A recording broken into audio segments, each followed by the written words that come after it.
I'm pretty sure they're using that one for just the visual behind the play. Shouldn't be any mic on that one yet. You're fine. So you don't have the lineup? I do not. Not for CCC.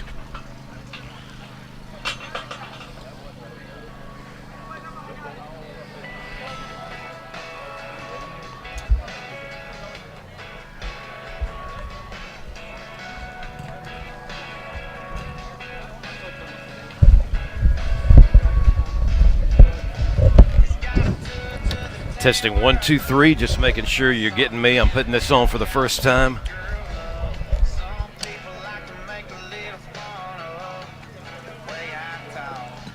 I'm getting you 1, 2, 3, 4, 5, 6. Yeah, I heard you. Am I? You're taking care of my volume in the truck and everything, aren't you? So, okay, good. Okay, good deal. Thanks.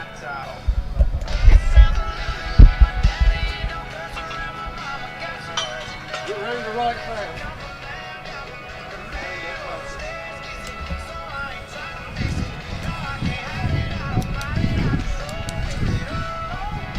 It's like Snether?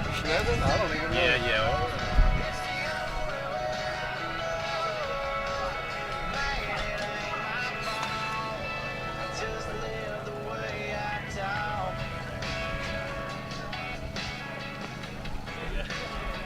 CAS, is this UAPO?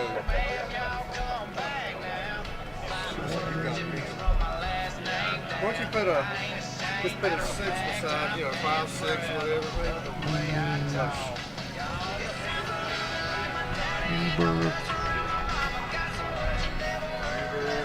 Dawson. Andre Dawson, baby. Baroa. Yogi Baroa. Turner. I can look back. McKinney. And the last one looks like Dugas. Yeah, we remember that from the last. Yeah, Oh, Dugas. right there it is. Dugas, Mason Dugas. Yep. And then you got positions 5. That's a third base. 4, second base. 3, first base.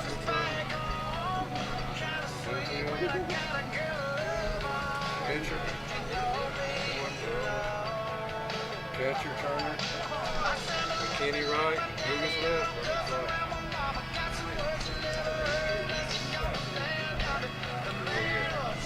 Let's see. 1. Turner 2. McKinney 5, 7. I hadn't went over positions in a 30 years. Thank you, man.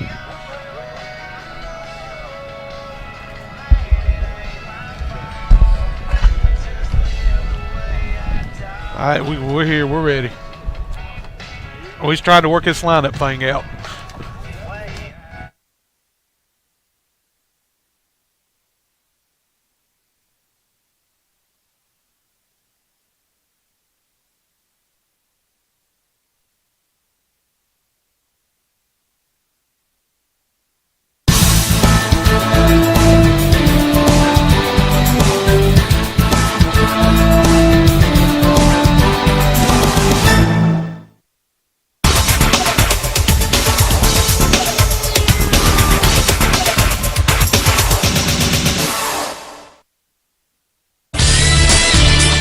The following program is a special presentation of Cleveland Community College.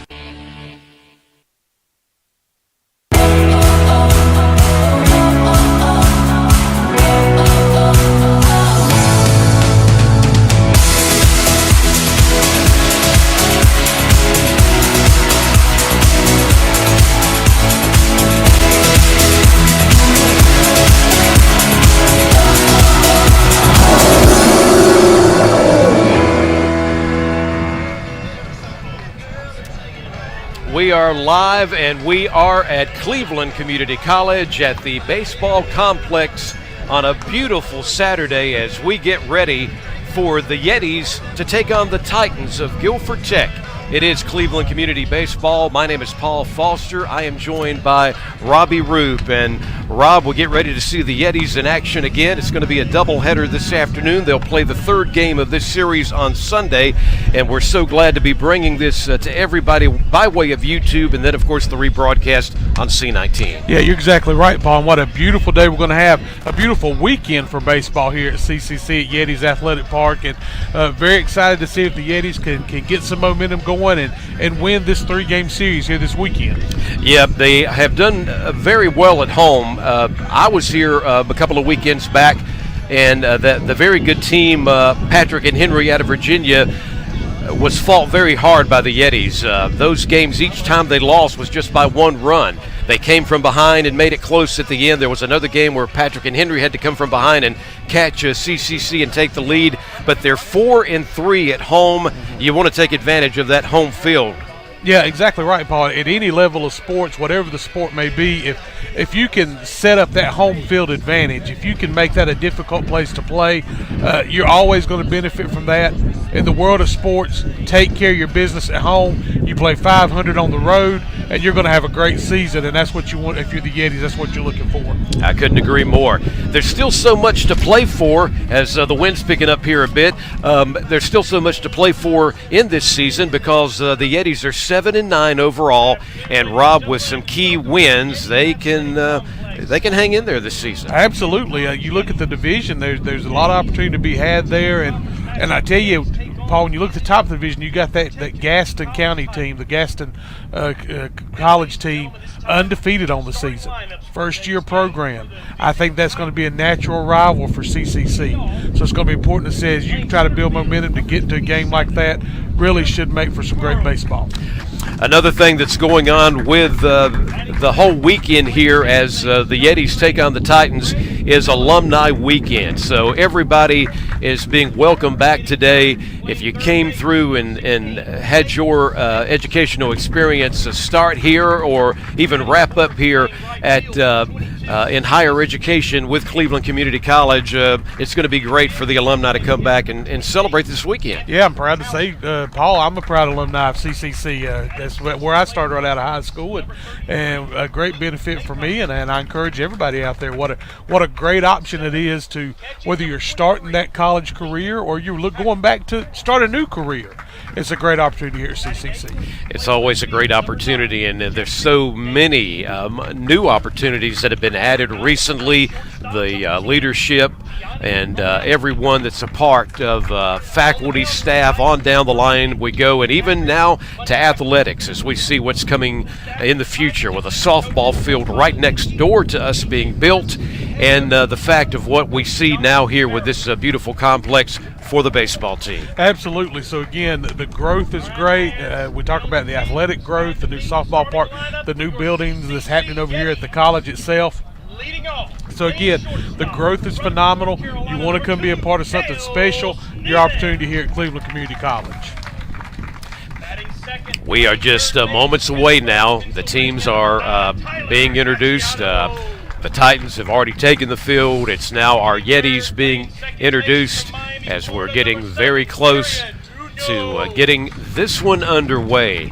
And again, we're seeing more people make their way into the complex here at Cleveland Community College, the baseball stadium, as the Alumni Weekend is being celebrated. And along the way today, in between the action, we may have some special guests as well to talk about what this weekend means for Cleveland Community College, maybe a conversation with the president as well. So a lot of information will be coming your way. And I'd also advise you during our breaks to pay attention in between the action as we jump from one inning to the next.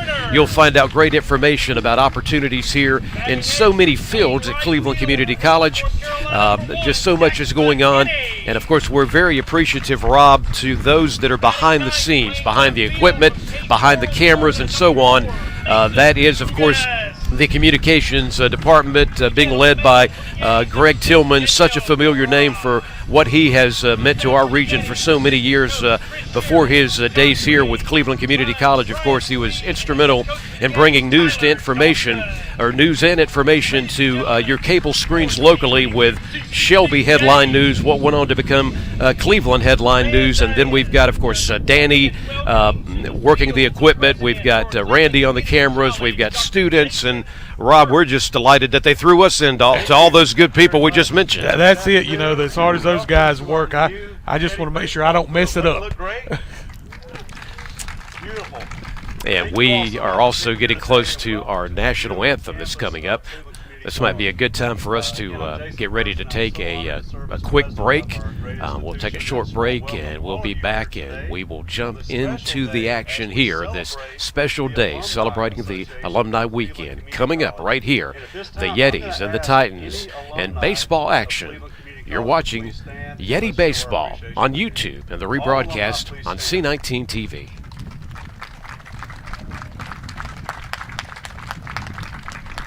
Thank you all for being here, and thank you for supporting Cleveland Community College. And at this time, I'm going to ask everyone to please stand as Katie Turner leads us in the national anthem.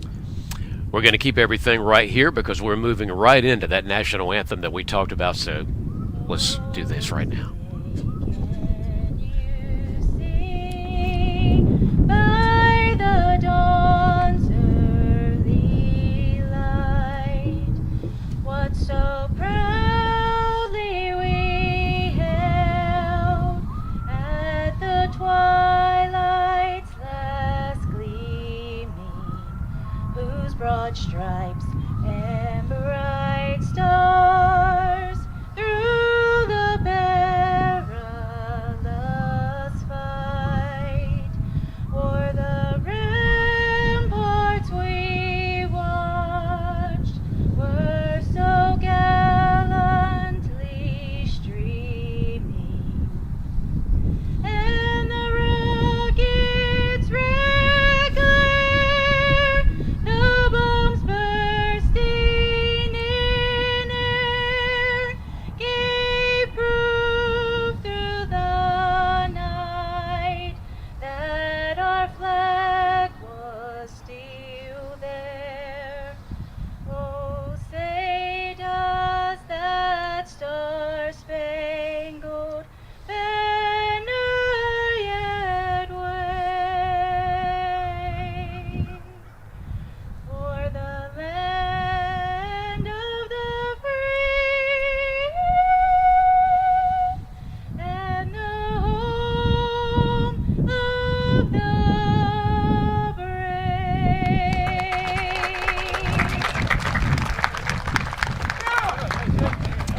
Beautiful job, the singing of our national anthem. As we get ready, 1989, Mr. CCC. got the first pitch coming up here. Alan Nicely. Alan was a 1990 graduate. Alan Nicely. Administration, member of the founding Is alumni. gonna get ready for the Association. first Both pitch Alan today. And his wife Frances are currently members of the CC Alumni Association, and actually both work here at CCC. He's also, of course, Alan is the director of human resources, an employee, safety, and director of human organizational resources, development. Frances, as an and office his administration wife as instructor well and health sciences is a department member chair. of the Not only to Alan team here at and Cleveland Frances, Community both College, alumni, and but both as it was their mentioned, as we children, heard by the Corey and PA Chelsea, both announcer, graduated from Alan CCC. was a Hey, everybody, graduate it's a family affair. of Cleveland Community College as well. Here's that first pitch. What'd you think, Rob? I'd say strike. Alan with a nice looking throw. So hey, his arm's still working pretty good as he goes by to wish the guys the best of luck as we're almost ready for action. Rob, if you've got a moment, to tell us who our starting pitcher will be and some of the key players for the Yetis in this game today. Yeah, Baroa getting the start on the mound today for CCC, and I think it's going to be really important. Paul, he kind of sets the tone to get this game started. You know, it's going to be hard for the Titans to get a victory if they can't score. So let's see if Baroa can keep them off the base pass. And then whenever I see them up at the plate, it's all about that leadoff guy. We're talking about Kel Sneathen that comes in hitting .321, 12 stolen bases on the year. So as he goes, kind of so goes this offense. So I think as we see both these guys, Baroa on the mound and then when Sneathen's up at the plate to set the table for this offense, that's going to tell us where the Yetis can end up in this game. Yep, I think you're right.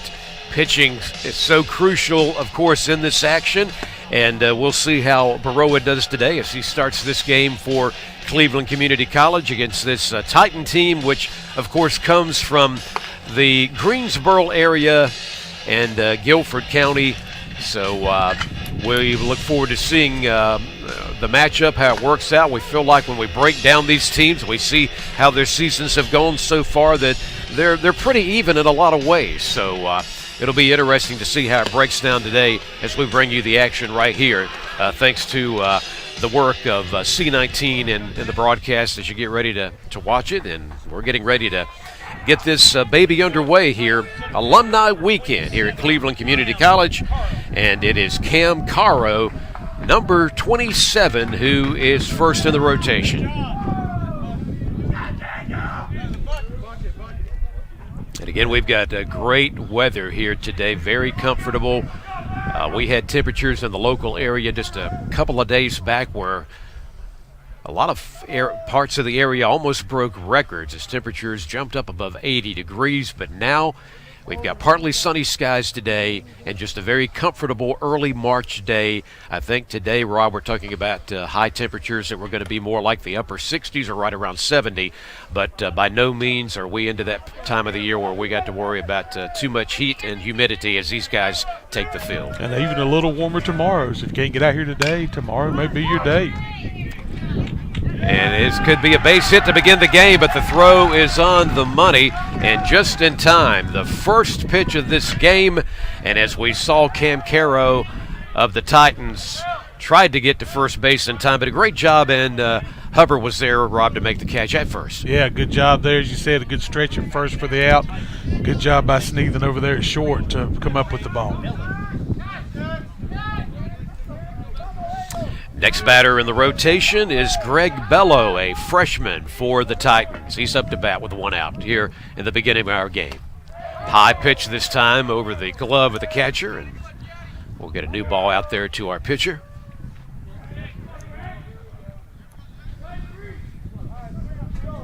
Out of Florida is the pitcher on the mound for the Yetis. Pitch in there for strike.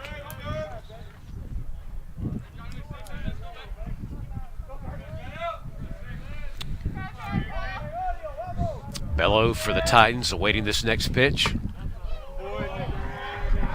This time very close, but just missed. Yep, exactly. Just missed on that one, it seems.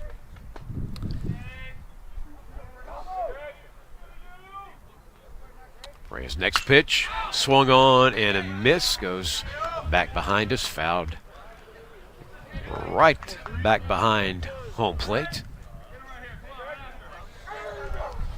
Second batter up to begin the first inning of action for the visiting team from Guilford Tech. Already one out as the next pitch is coming to Bella. This one's a little bit on the outside.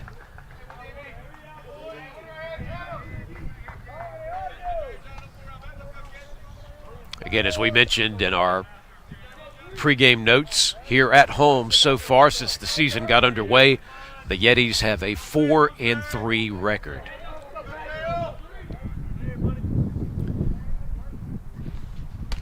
This pitch again is going to enable Bello to be able to take first base. So there's a man on with one out for the Titans. Yeah, always got to be careful there, Paul. Anytime you start walking guys, you start giving them opportunities to get runs that they really don't earn, make them work inside the box, make them put the ball in play. Next batter up, where's number 16? He is Clay Edmondson for the Titans.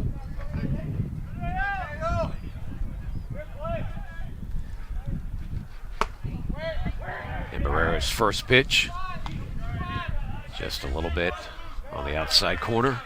Yeah, Edmondson starting at third base today for the Titans.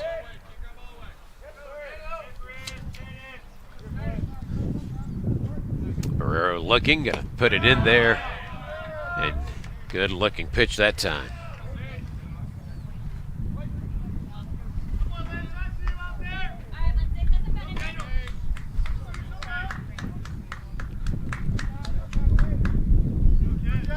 the sophomore from Miami for the Yetis. Barrera going to go over to first.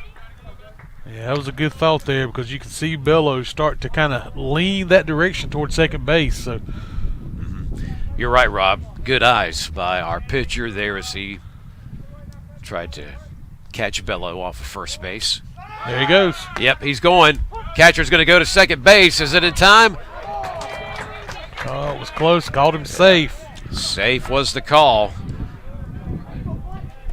So now, with one out to begin this game, the Titans have now got a man in Greg Bello on second base. Yeah, got that man out there in scoring position, less than 2 outs. So big scoring opportunity now for the Titans. Edmondson, of course, is still the batter up. Swung on a miss on this one. Took care of business, the second out.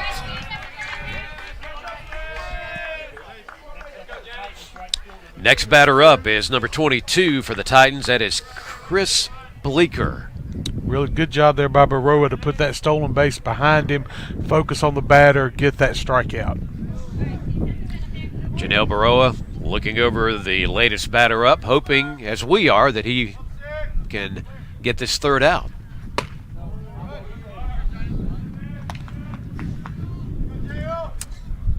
Count after this first pitch is a ball, 1 ball.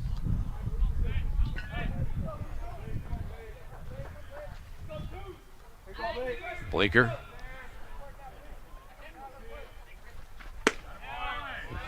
In there for the strike. Bleeker held up on that one, and Berea did what he needed to do. And again, we remind you, Greg Bello for the Titans is at second base after stealing just a moment ago.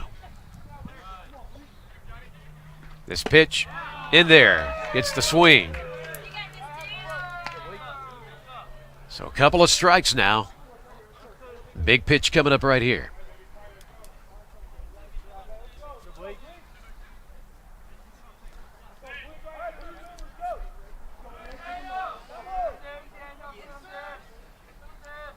Berea looking back at second.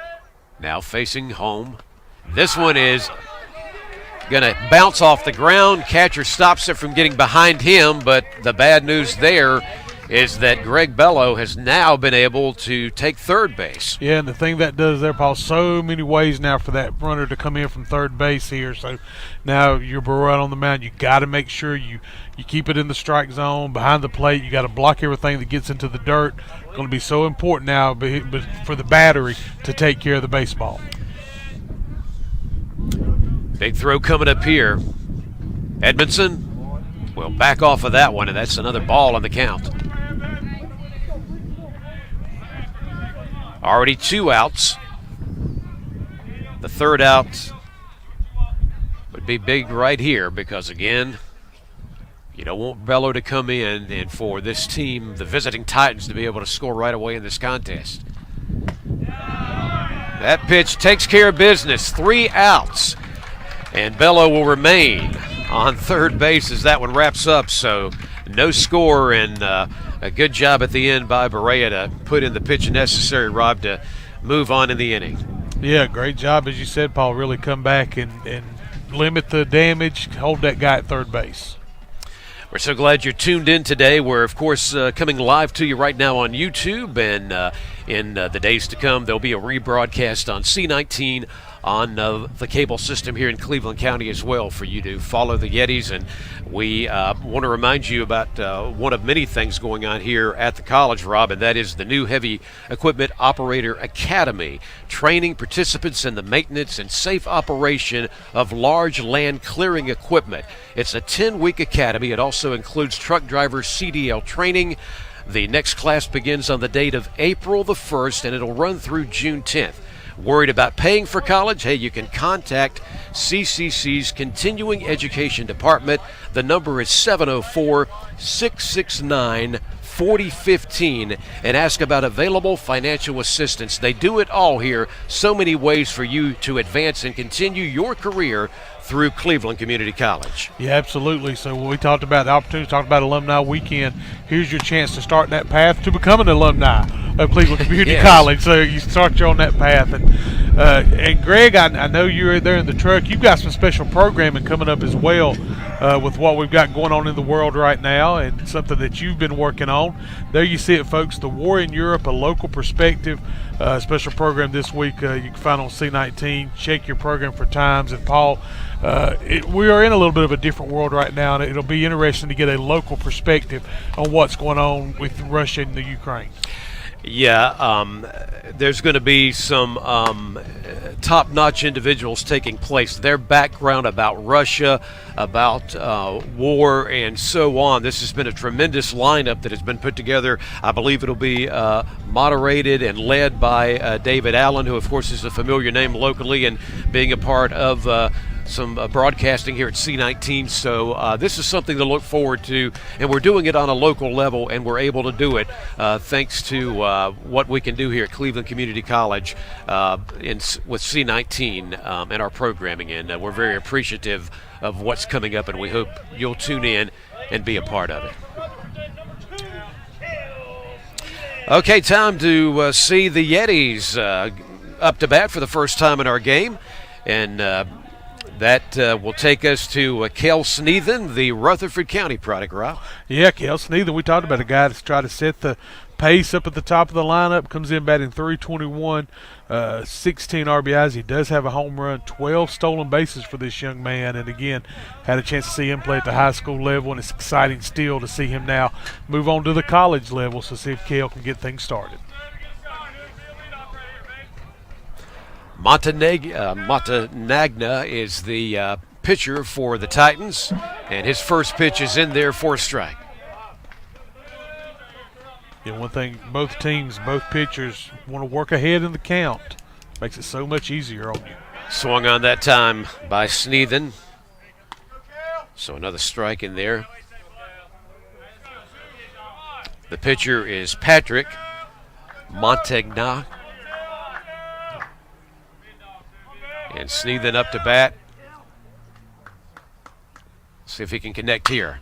Yep, he'll connect all right, but this fly ball is going to be brought in by the right fielder. So one out as we begin the inning, or the Yetis up to bat for the first time in the first inning. Yeah, good job there in the outfield by Bleeker from his right field spot.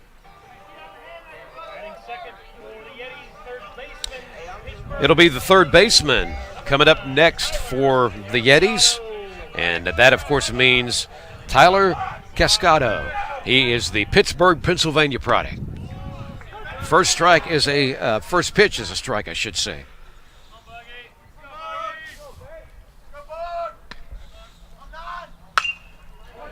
Ball hit back behind everybody here at the beautiful baseball complex at Cleveland Community College. Montagna looking. This is a high pitch brought down by the catcher. So far, one out, second man up in today's rotation for the Yetis. Ball barely tipped and again goes back behind home plate. The next batter up, by the way, would be Daniel Munez coming up for the Yetis. This one is belted, and this one is going to take off to the outfield deep in left field. And it is called out there, though, and that is going to be the second out.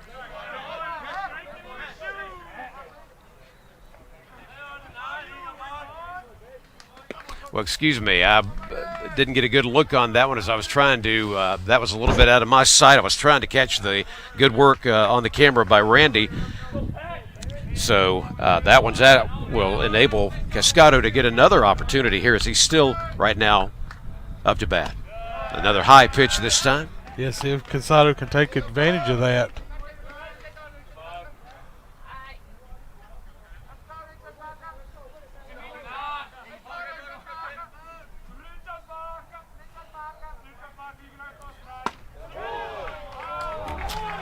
That will get the strike there, and that'll do it for Cascado, so he's out.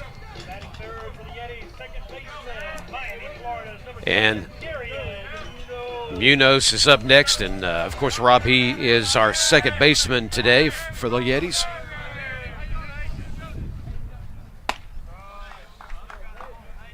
Yeah, taking a look at some of the numbers from Munoz coming into this game, batting .315. Does have 7 home runs, or excuse me, no home runs, got 7 RBIs for this offense. Yes, sir. This pitch this time hits the ground. Catcher gets it back out to his pitcher. 2 outs for the Yetis. This pitch is high this time. As Rob has said, the Miami product, Munoz has certainly made some good things happen so far this season for the Yetis. He asked the umpire for a brief pause here, and now he's ready to get back up at home plate and await this next pitch. This one's right at him. He backs away, and this will enable him to take first. So we got a man on with 2 outs. And now we've got first baseman, as this gets the dugout and the crowd excited. The folks really, no doubt, like Mr. Mike Hubbard, who's up to bat. I believe the leading home run hitter for the CCC team's 4 home runs on the year for him. So. Yeah, got a lot to do with the energy that's coming forth so far since he came out to bat.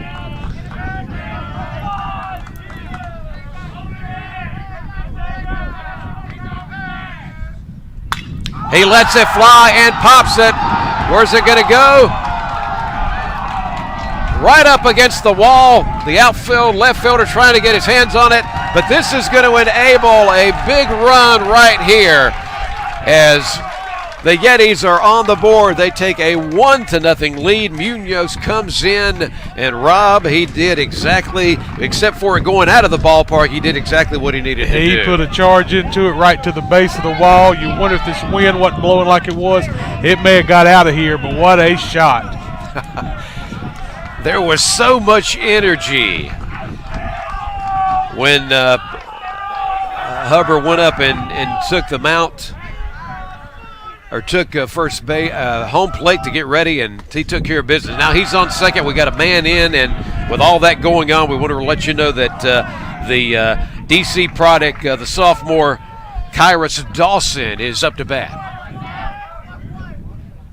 Swung on a miss from that pitch from Montagna. Yeah, it doesn't get any easier with Dawson up there. .333 on the season, 14 RBIs. He has 17 stolen bases, so a great athlete for the CCC team. Yeah, and I didn't realize that about the stolen bases. This one is going to definitely get caught in the wind, and it is going to be out of play along the first base line going to the outfield.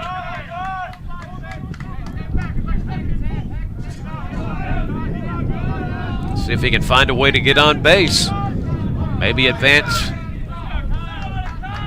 Hubbard as well, who's on second right now. Dawson hits it. It's going to the outfield. Let's see who's going to get there. It will be the right fielder coming in for the 3rd out. But, Rob, the good news is Cleveland Community College gets the run in thanks to Hubbard. Absolutely. Exactly right, Paul. You're watching CCC Yeti Baseball on YouTube and the rebroadcast on C19. We'll be back after this. Fact: COVID-19 vaccines are safe and effective. Millions of doses have already been given in the United States, and these vaccines have the most intensive safety monitoring in U.S. history. If you have questions, get answers from a reliable source, cdc.gov. Hi, I'm Shara Miller, the host of Artworks. Each month we bring to you wonderful, talented artists from here in Cleveland County and the region. We have artists, we have potters, we have painters, we have musicians, we have actors. We just have wonderful artists that come to you and tell you about all that they're doing, their creativity, what inspires them. Join me here on Artworks each month on C19. You can also watch us online at c19.tv. We're back, and so glad you are with us for Cleveland Community College Yetis baseball. Paul and Rob back with you as we get ready to jump into the second inning with the Yetis leading 2-1. 1-0. Yeah, I'm jumping all over the place today. 1-0. We'll try to get it together, folks. 1-0 so far. We hope the Yetis will add some more to the scoreboard, but right now they, of course, go back to the outfield and try to take care of business against the Titans.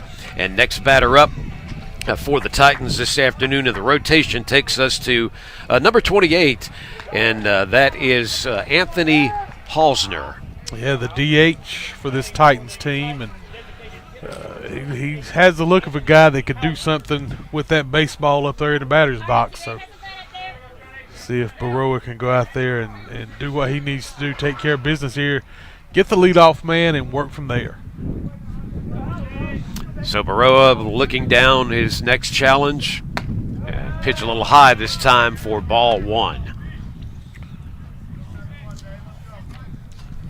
Hausner, the left-hander, up there in the box.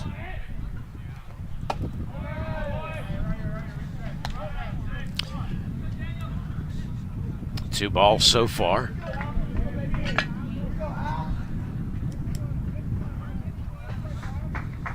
Baroa's next pitch.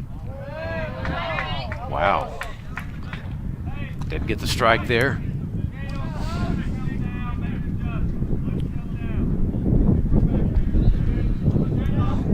Halsner awaiting this one, seeing if he can try to get on base for the Titans. That one is in there for the strike. Yeah, Halsner's still way ahead, though. Count 3-1, so he's going to be looking for something he can drive in a certain spot. Yep. That one to the outside, and that will give that fourth ball. And Halsner is going to take first. So they've got a man on to begin our second inning. Next batter up, it's going to be Luke Macon. Luke Macon, number 33. Yeah, see if he can chase him around here. Barea certainly going to have to keep an eye on first base now. First pitch is low for ball one.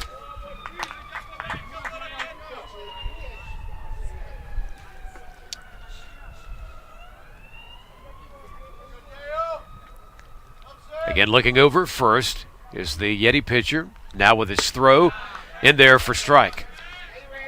Count 1-1 so far. Yeah, able to run it even with a good-looking pitch. So.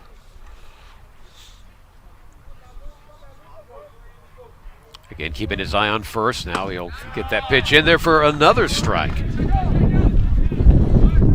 Game one of our doubleheader today. These two teams will be back at it again tomorrow as well, so a chance to come out and check out some Yeti baseball here on the campus of CCC. This one is hit on. Is it going to stay in? Yes, it is. And it is to the outfield. And the Titans are going to get another man on base. And the first hitter up just a few minutes ago, Halsner, Rob, has made his way to third. Yeah, it goes from first to third on that long single there by Macon. So the Titans are in business here with no outs. Again, at the moment, after one run in for the Yetis in the first inning, they have a 1-0 lead, but certainly the Titans are threatening right now. Scorer in position certainly at third base, and also the last hitter at first base. So Barea's got his hands full right now. His first pitch is low.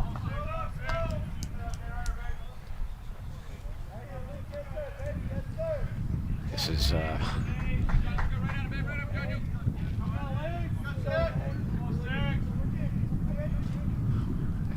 pitch is going right past the hitter that time, a little high, a ball there. Yeah, Baroa's got to find a way to really get back to working inside that strike zone. Hackham is the current batter, by the way, for the Titans.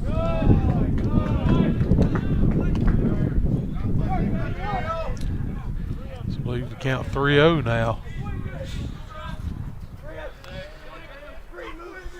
Yep, very, very important pitch coming up right here.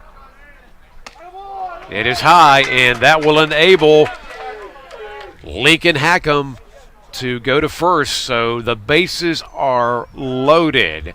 This is a big opportunity for the Titans, and also it's going to be a time that we're going to see a visit to the mound, Rob, due to what's going on at the moment in the game. Yeah, I think you're going to have to go out there and just try to get Barroa to settle down now, and maybe talk about what you want to do defensively as well with those bases loaded. So again, starting at the pitching position was Barroa today for Cleveland Community. I think, if anything, maybe not time yet for a pitching change as much as it is just to settle down. Remember, while the bases are loaded, we have not seen the Titans score yet, and they've got a big opportunity. So the best thing you want to do, Rob, is to take care of business here. If it's through pitching or however you get the out here, is just to keep everybody exactly where they are at first, second, third base. Yeah, honestly, when you get in this position here with no outs, bases loaded, your best case scenario is the strikeout. That's your best friend right now if you're a pitcher. If I'm Davis up at the plate, I'm going to make him work.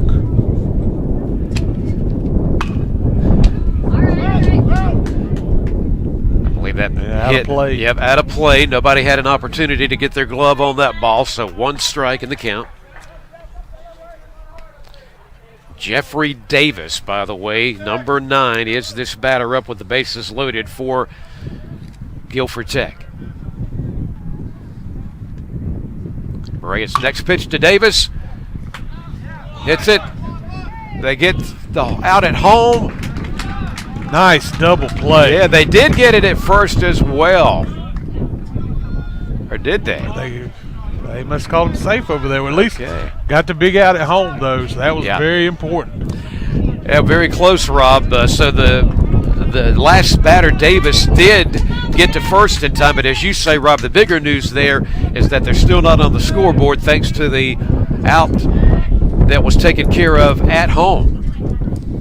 Home base there. And as you can hear, a strong breeze here at the park, as you can hear on our mics. Romanello, number 10, is up in the rotation. Our first look at him so far today. Strung on a miss for strike one.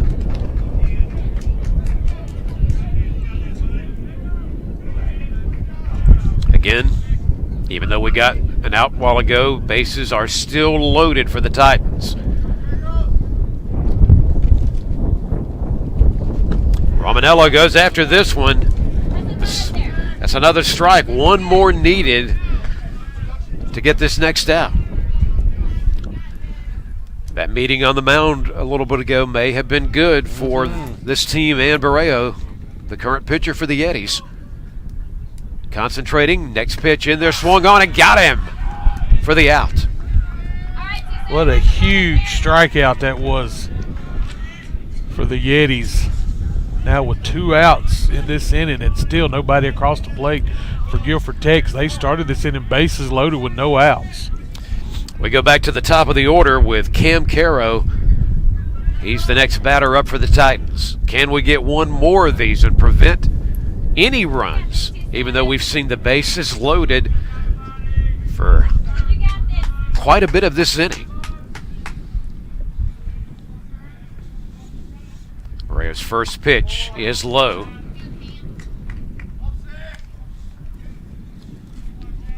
One ball. Got to make sure you throw strikes here. Keep it in the strike zone. Let your defense work behind you. You've got those 2 outs now. Hard pitch this time, just a little bit out of the strike zone. 2 balls now. Caro is the batter. A man on every base for the Titans, but the Yetis do have the 2 outs now. Barroa's pitch, in there for the strike. Nice looking pitch. Caught the outside part of the plate. You got this 2-7. Have some fun up there.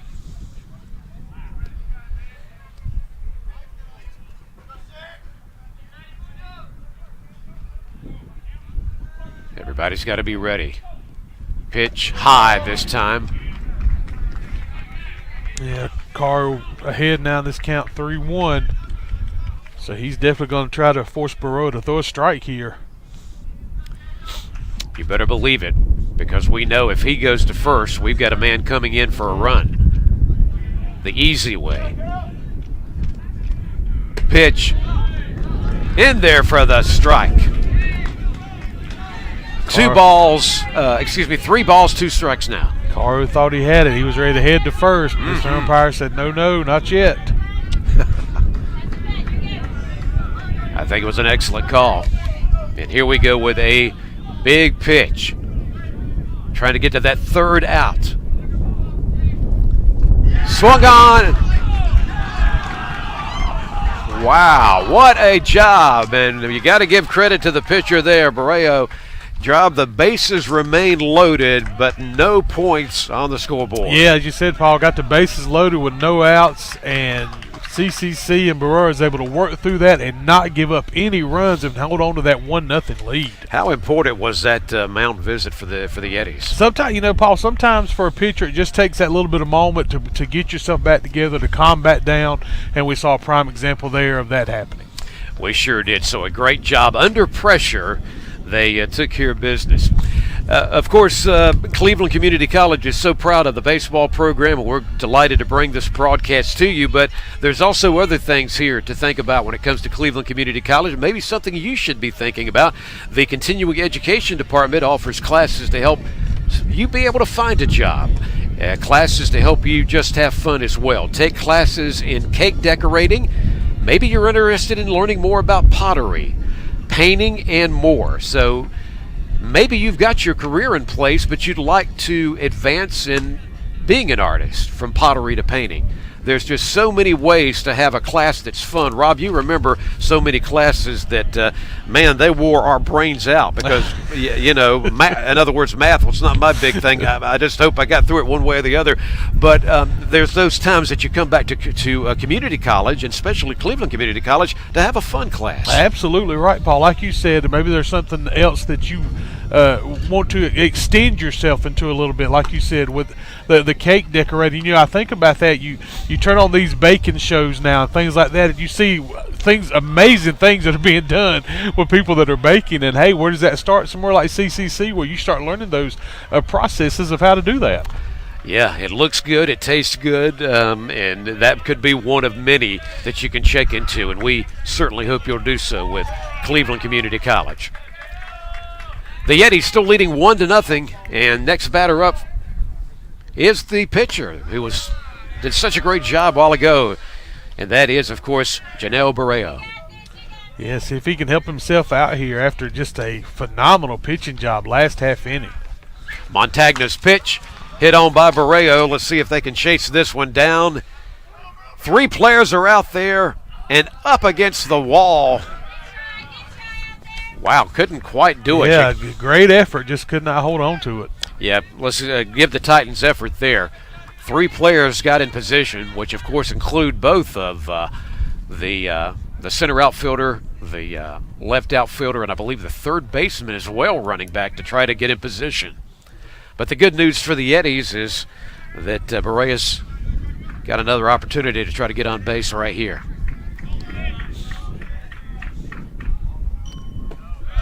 Low pitch this time.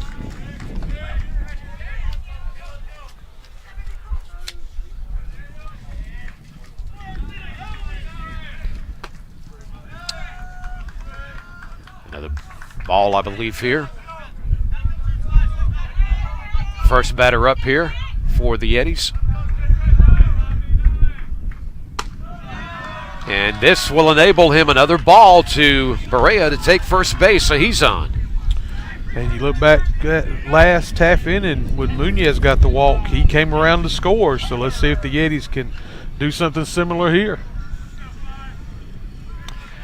Catcher Davis Turner is next up for the Yetis, number 5. And by the way, he's a product from our region out of Mooresville, is Turner. Montagna taking his time. Here's the pitch. And taking off is Berea going to second. And he has got a stolen base, and the catcher's decided to go out for the Titans and talk to his pitcher. Yeah, just to have a little discussion there.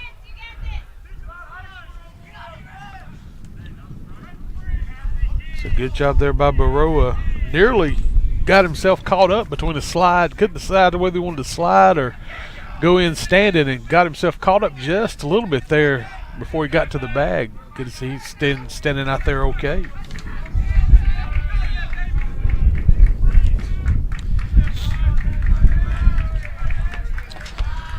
All right, we're ready to resume play. And remember, Berea with no outs for the Yetis is now at second. He's in scoring position. Davis Turner for the Yetis awaiting the next pitch. Again, another low one. Catcher able to retrieve the ball and keep up with it there. Yeah, good job by Hackham back there behind the plate.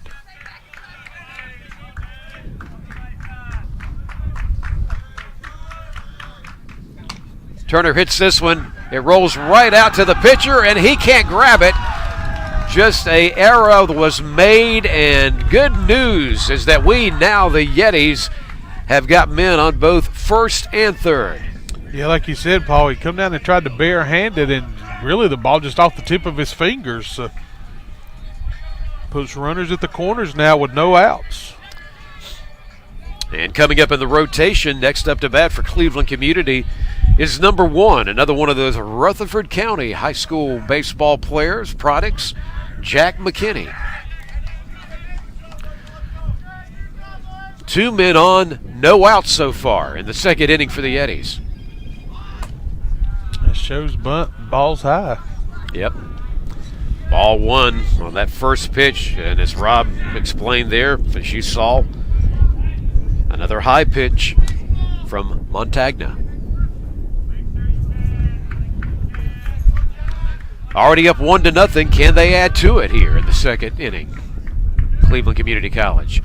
And that bunt position, this time, bat does make a connection with the ball, but it's out of play. Foul right behind the catcher and umpire. Yeah, McKinney should have left that one alone, Paul. There's no way he was going to get that pitch down.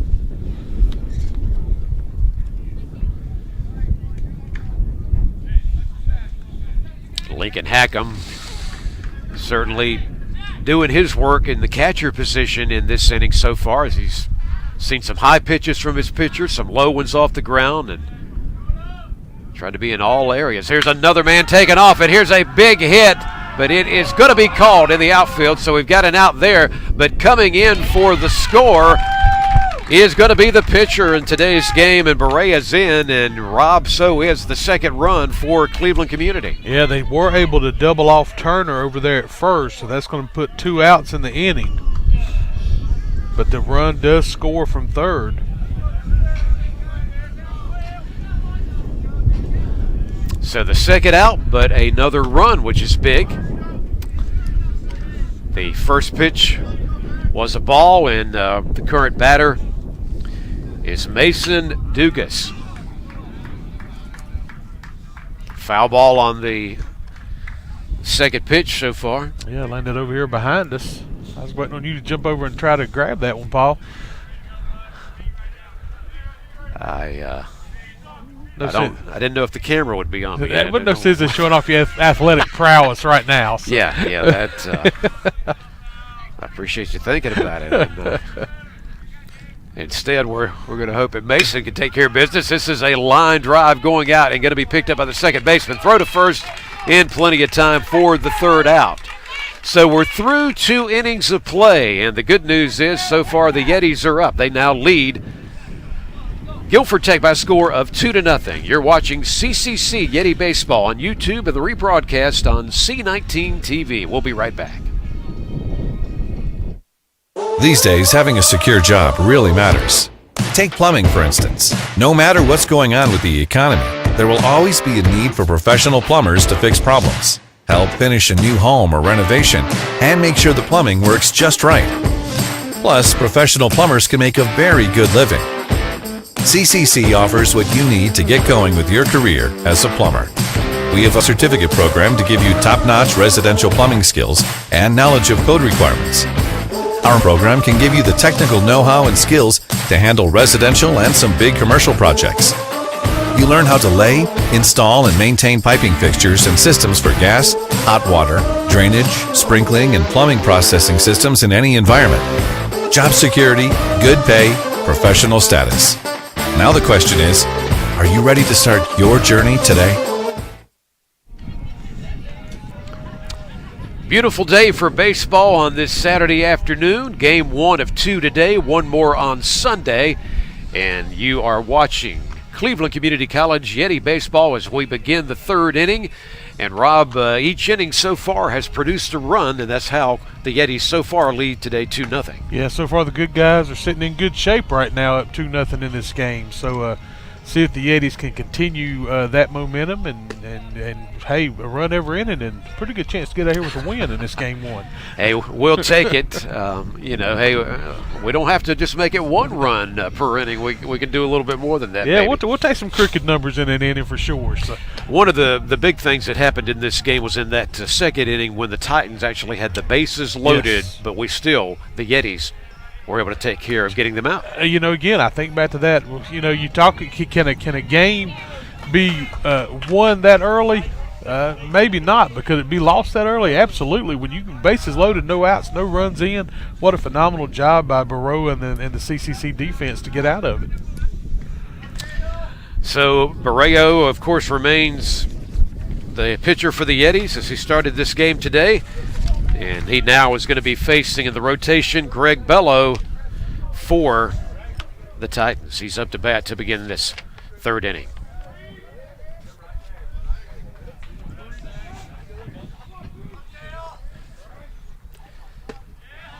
Barreau, good looking pitch there for the strike.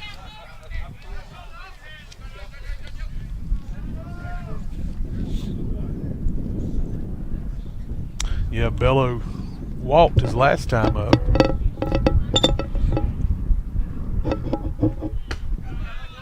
Strike that time by Barreau. He certainly is doing his job, and also, of course, brought a run in. He was one of the runs that we saw moments ago as well. This one is hit hard and going to go to the outfield. It takes its time, and great catch back there up against the wall for the out. Yeah, fly out there to center field for Bello, and that's going to bring Edmondson to the plate. We understand so far today on the local high school scene, playoffs going on. Shelby 24-19 at halftime. I was given that score. Yeah, leading Salisbury. So trying to advance to a state championship game, are the defending state 2A girls champs. So those two teams played last year in the second round, a 2-point win for Shelby. So both these teams very familiar with each other.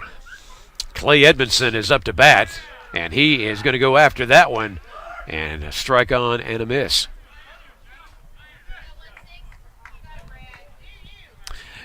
Yep, a lot to be proud of on our high school level in sports as well here in Cleveland County. Gets him. Barreau just really looking comfortable right now on the pitcher's mound, Rob. Yeah, Edmondson Barreau out there doing a great job. Again, after that mound visit, we've seen him settle down, really working inside the strike zone, and we're seeing athletes in Cleveland County doing athletic things with those girls basketball score. What we're seeing here on the baseball diamond as well. So very fortunate here in our area. Yep. Bleeker is the next batter up. We've already got 2 outs.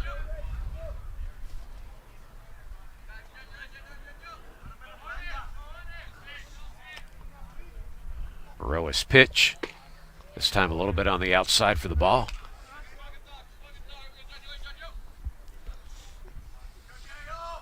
Alumni weekend. It's a celebration time, so any of you watching the live broadcast today can join us later if you'd like. Pitch a little bit to the outside that time for the ball.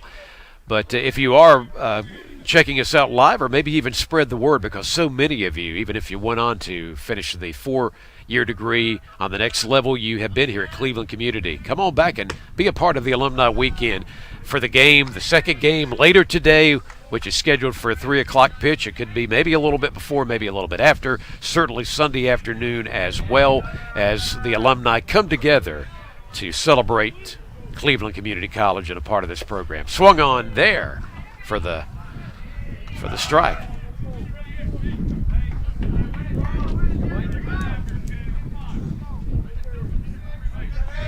Yeah, weather beautiful today. Understand could be even better tomorrow. So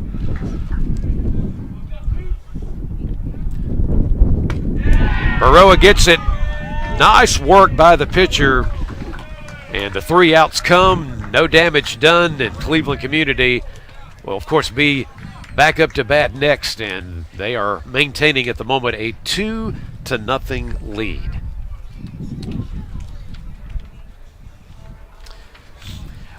We talk about going back to college, opportunities that await you here at Cleveland Community College. And another thing that's going on is the fact that going back to college or coming to college for the first time has never been easier or more affordable. There's grants, there are certainly scholarships and other financial aid opportunities which are so helpful.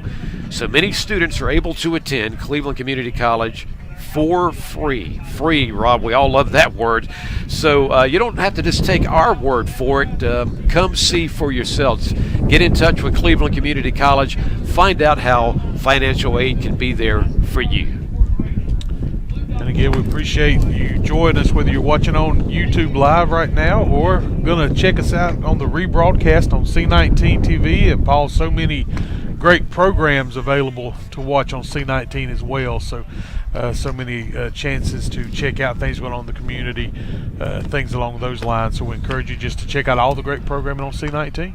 I couldn't agree more. There's been so many programs that you have become accustomed to watching that have been around for a number of years now. And we've got, of course, that means everything from CCC Connections to, of course, Armchair Quarterback.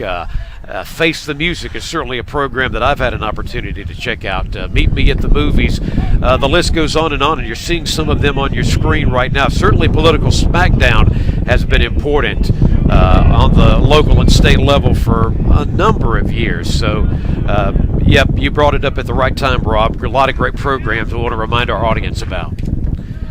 Back to the action on the field, and first up right now for the Yetis, it takes us back to Kelf-Sneathen up to bat. Yeah, I believe out of RS Central High School, if I'm not mistaken. You're exactly right. That pitch skips up there. So again, we talked about Kel trying to get things started for this offense from the leadoff spot. His first time up flew out to left field. Pops this one up. And like shortstop maybe? Yep.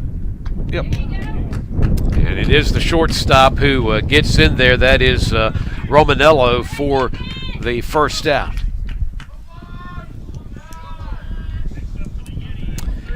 And the third baseman today, Tyler Casiato, is up to bat next. Struck out back in the first inning. Pitch is low this time. Montagna remains in as pitcher for the Titans right now.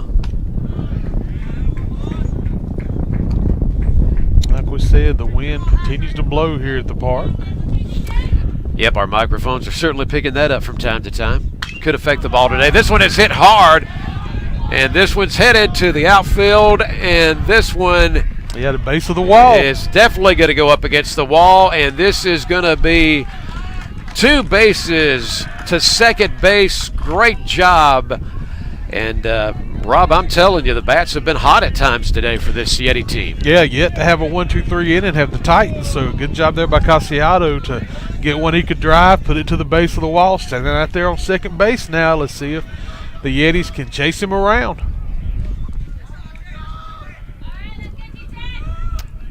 Munoz is up to bat now. Let's see if he can keep this current hot streak going with the Yetis already, thanks to Casiato with a man on base, and not just first base. He's already at second base after his 2-base hit a moment ago. He goes back and tags up with second base. Pitcher was looking over there. Munoz awaiting his opportunity to see if he can make a connection. And that dugout is loud right now. The Yetis, their players are really into this moment in the game. And of course, a reminder, they're leading 2-0 in the third inning. Munoz, who is the second baseman in today's game, ready. Here's the pitch. He belts this one. It's going to get him to base and charging towards home, and he will make it. He's in. Casiato will give us our third run of this game, and Cleveland Community now with a 3-0 lead. Good job there by Munoz to drive that ball over by the second baseman, found a gap, and allowed the runner to score.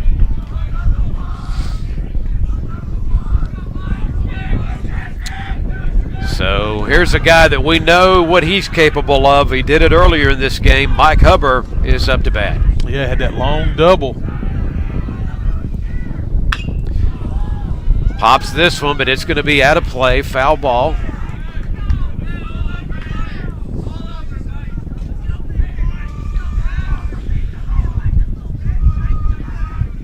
Munoz is the man on first after what he was able to do up to bat a moment ago. High pitch this time.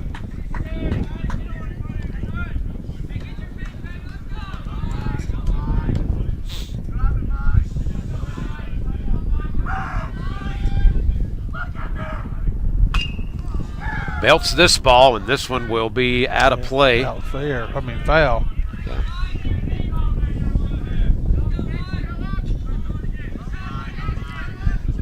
Mike Hubbard, Pleasant Hills, Pennsylvania, his hometown. Glad to have him here in Cleveland County. Pops this one. It goes past the third baseman. He goes back and gets it, but the throw will not be in time to first. And now, Rob, we've got men on first and second. Yeah, hard shot over there to third. Just could not come up with it. So that's going to put runners at first and second. You know what that means, Paul. We have Yetis in the woods. We got to chase them home.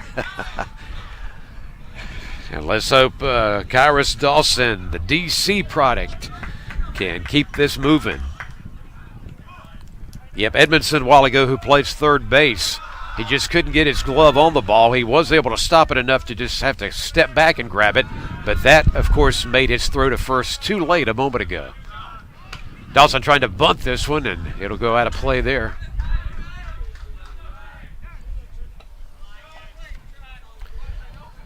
Montagna remains the Titans pitcher. He, of course, started our game today.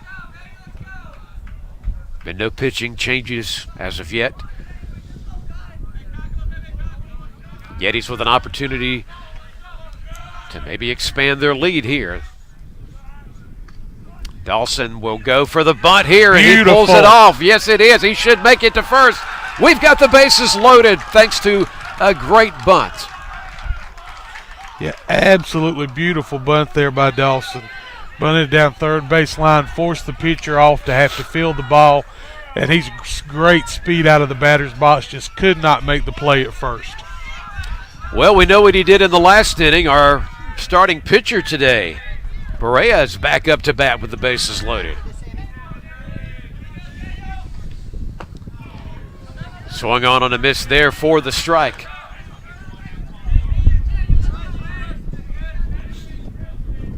Do want to advise everybody, including the guys in the truck, that we will have some visitors about the Alumni weekend coming up after we conclude this inning. This ball is belted. Yep, Perea doing a nice job again. And we're not going to have just one run come in. Looks like we're going to get a second in. And the throw to the catcher is way too late. The last runner coming in right there, of course, was Mike Hubbard. And Rob, the lead is expanding. I told you, Paul, let's put a crooked number up in the inning, and we're seeing it here now with 3 across.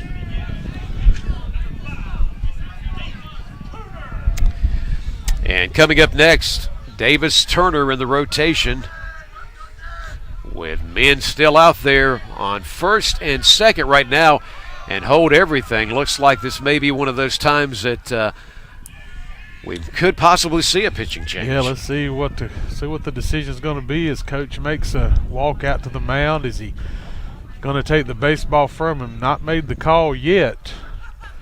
But again, he is the Yetis are seeing the ball really well out of his hand right now.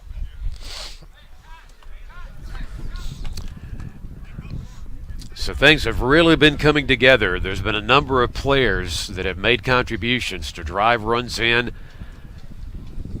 We've seen everything from a 2-base hit to a base stolen to just a little bit of everything come together. And, of course, one of the big guns in all of this certainly today has been Rob Mike Hubbard, his play.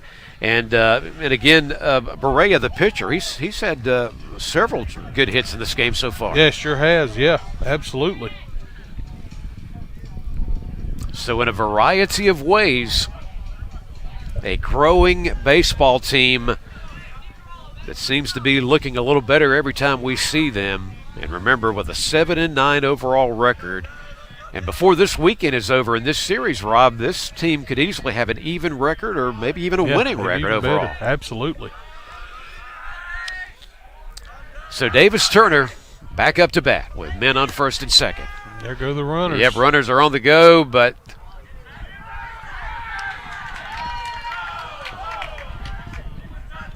what was the call there? They called the runner out at second. I don't believe he made the tag, Paul, but they did call him out. That's a good point, Rob, but you're right. That's out. So that is the second out. But advancing is Dawson, who's now on third. Pitch is a little low this time, so a ball, and a reminder that Davis Turner is the man up to bat here.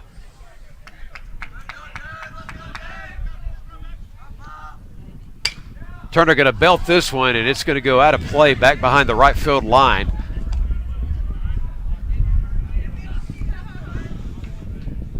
And again, even though we've seen a couple of visits to the mounds for the Titans, the visiting team here today, one time the catcher also went out and had some words. Montagna continues to be the pitcher in there at the moment. Low pitch going to third. Is Dawson going to make it? They got him. He is out. So that's the way the inning will wrap up.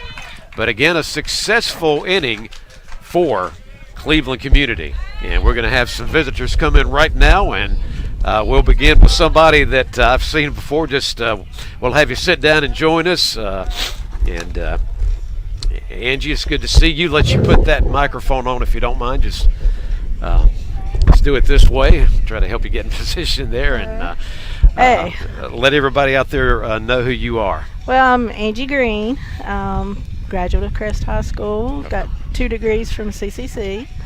Proud to be a member of the new Alumni Association. And I believe you know a little something about a Mike Green. A little bit. We grew up in the same neighborhood. Yeah, about 37 years worth. Yeah, well, and we know each other from going way back as well. But good to see you. And, of course, this is a great weekend, not only for baseball, but because it's a big alumni weekend here at the college. Tell us a little bit more. Well, it's just a chance for us to get out and be recognized, for one thing. And, you know, we've got merchandise up at the tent, and so I'm excited. We're a new association, so I'm just very excited to be a part of it and be able to stay connected with CCC. Yeah, and I love it because we all think about being alumni of a high school, being alumni of those that have gone on to 4-year degrees at major colleges and universities, but so much starts on the community college level, which a lot of us will go get our couple of years in and then transfer on, or we'll just get enough here that we can go out in the working world as well. But now to think you guys have got this where the alumni here can be celebrated, I guess those have been discussions that now has become reality. Yeah, I think so. Like I say, I'm new to the organization, just a first one of the first few members, I guess. Yeah. And just excited about it, and excited for the involvement that we'll be able to have here with the school, and a lot of good things I think coming down the way. I think so. We're going to look forward to seeing how this comes together. Yeah. If somebody wanted to find out more, to get in touch with you guys, is there an easy way to do so? I think there's a link on the website, on the school's website for the Alumni Association. Okay. They're located in the Foundation House, just down on Kings Road, near the fire, the Brown Emergency Training. So just look them up, and you'll be able to get in touch. Okay. Yeah. Fantastic. Anything else you've got on your mind to share? I'd just say anybody that's a graduate, just come out and be a part of the Alumni Association. Okay. Sounds great. Well, thank you for joining up with this, and good luck along the way. I think it's fantastic. Well, thanks, Paul. Now, do you have somebody else with you we need to speak to, or okay? Nah. Just wanted to double check. Yeah. Angie, good to see you, All and right, thank you. good to see you, Paul. Take care of yourself. All right, you too. So the Alumni Association and this Alumni Weekend certainly is something that we're celebrating here today as well, and throughout the weekend of this 3-game series as we continue on with the action. And we'll go back on the field, and Rob Roop will get back on the microphone and join me here as our action continues. And up to bat, by the way, in the rotation for the Titans. Number 28 is out there right now. That takes us back to Anthony Halsner. Halsner up to bat as we have gone to the 4th inning with the Yetis in control at the moment.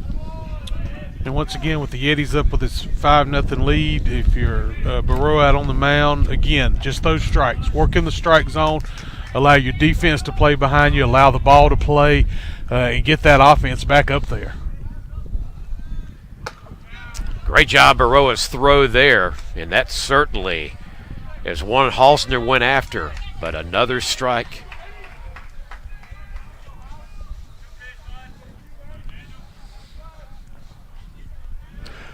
Baroa's pitch this time is a little bit outside, and that will enable Halsner to get on base. So as tough as things have been and opportunities that did not fulfill earlier in the game, even bases loaded a couple of innings ago for these Titans, at least they start something here by getting a man on base, and that takes us to Luke Macon, who is up to bat now.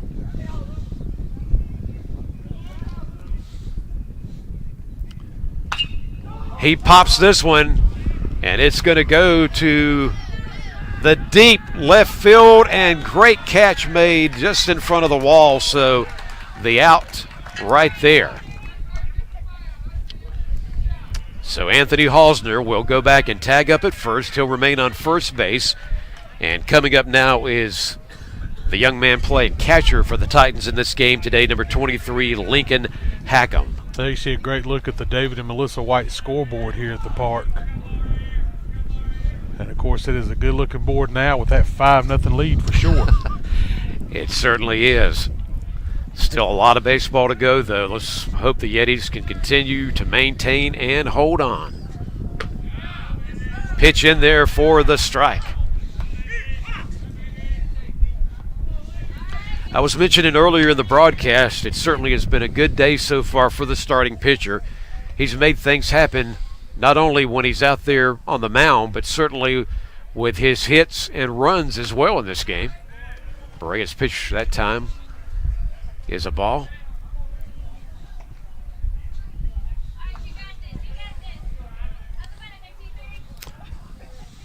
Halsner playing a little bit off first.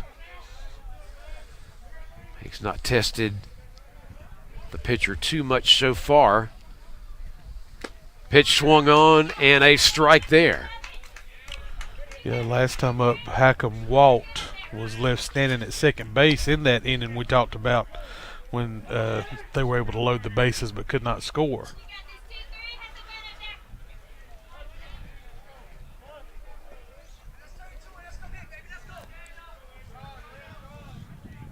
Still got the man on first, being eyed by the pitcher.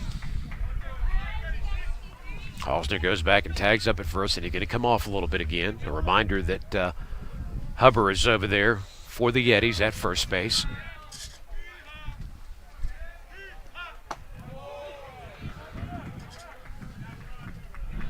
That one could have been close either way, but it was a ball according to the ump there. With Hackham, the current batter in the rotation for these Titans. And it's your Yetis that are presently up in this game 5-0. Going to first with a throw. Will not be in time. Going back and tagging up is Hausner. Is he okay, though? It's like a little slow to get up there, Paul.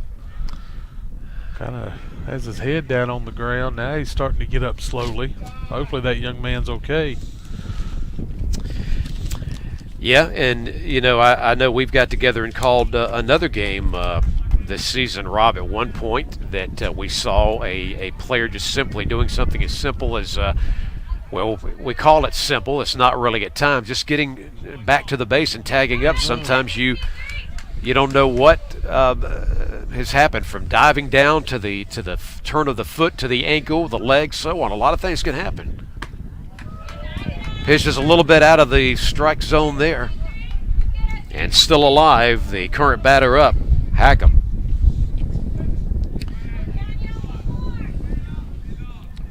Jeffrey Davis is next in the rotation for the Titans.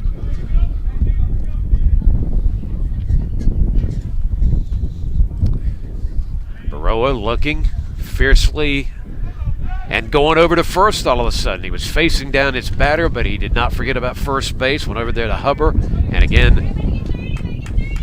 the runner tags up.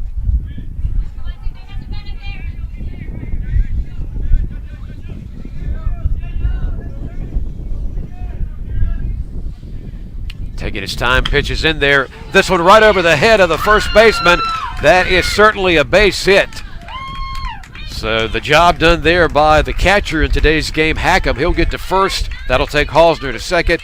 And Rob, they've now got a man on first and second base. Yeah, first and second now with the left fielder Davis coming to the plate. So RBI opportunity here now for the Titans. See if the Yetis can hold it where it's at. They've done a good job of getting out of some trouble in this game. See if they can do it here.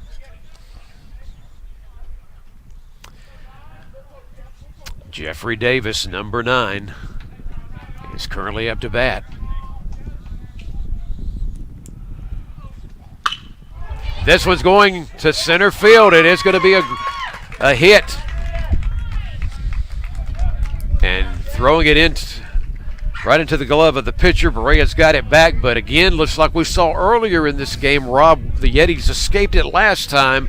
Can they do it again? Yeah. The base is loaded. Bases loaded, similar situation. Bases loaded, you got your number 9 hitter coming up, back to the top after that. So very similar to the second inning. Let's see if Baroa can pitch out of it again. This time, though, loaded with 1 out. Last time he had no outs when it started. That's true. Romanello is the batter. In there for strike 1. Rob, if I'm not mistaken, last time he was up, I believe he was struck out by Baroa. Yeah, Romanello struck out. So let's see if Baroa can find those same pitches again, work a little bit of that magic. So 1 strike so far the count. Romanello will get this one right into the hands of the second baseman. He will grab it and he'll take it to first, but wait just a minute. There's a little controversy on this one. They did call the 1 out, and then they're wanting interference on the base runner as well. I think, yeah, that's exactly what they're looking for here. As the manager comes out onto the field for the Yetis. So I know Romanello was out at first with the fielder's choice. Right now, Hausner had come in to score from third. Let's see, Hackham advanced to third base and Davis now at second.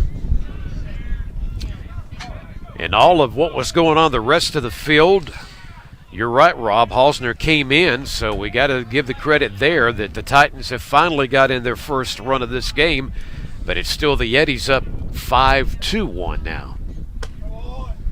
That takes us back to the top of the lineup. It certainly does, and that means Cam Caro is who you're seeing right now up to bat. Good shot there of our pitcher right now as he's getting ready for the next pitch. Baroa's pitch is low this time. Davis Turner doing a good job there of that ball on the ground, trapping it with his glove, getting it right back to his pitcher. Because we've still got players out there in scoring position right now, second and third base. This one's in there for the strike.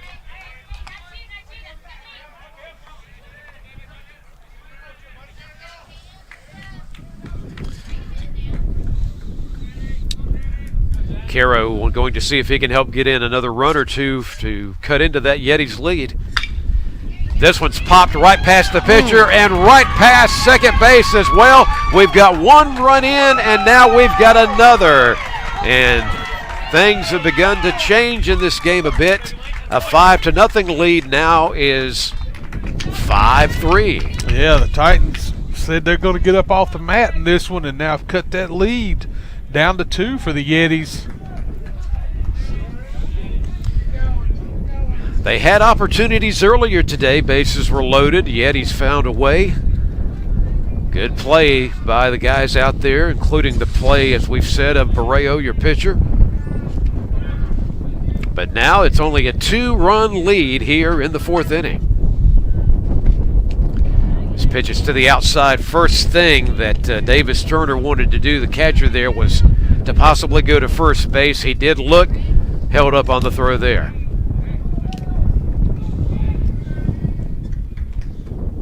Next pitch, swung on and off the bat, foul ball.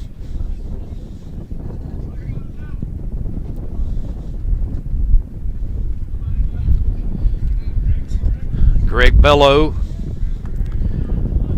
believe the third time at bat today so far in the game for the Titans. Out of the strike zone, certainly there for another ball.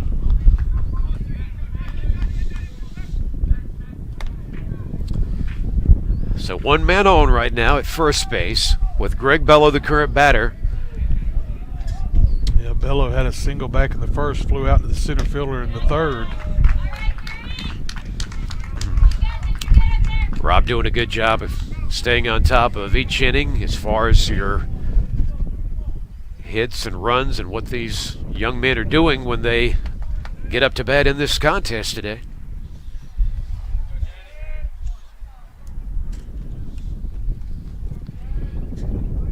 Baroa this time, high pitch, and things are still staying warmed up in this inning for the Titans as they'll have 2 men on base again, as now Bello will take first base.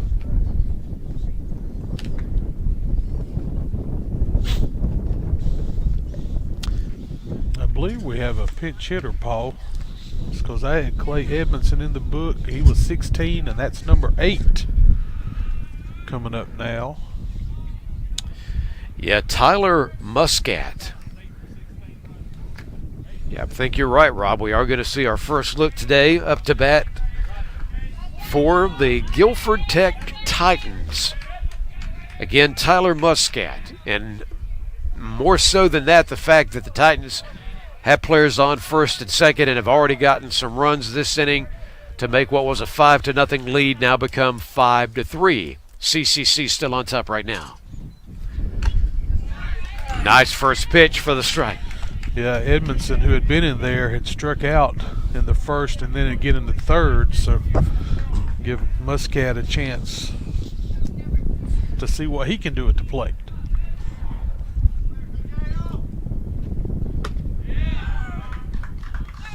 Hey, nice. Another strike. Baroa trying to see if he can get to the end of this inning without any more damage being done.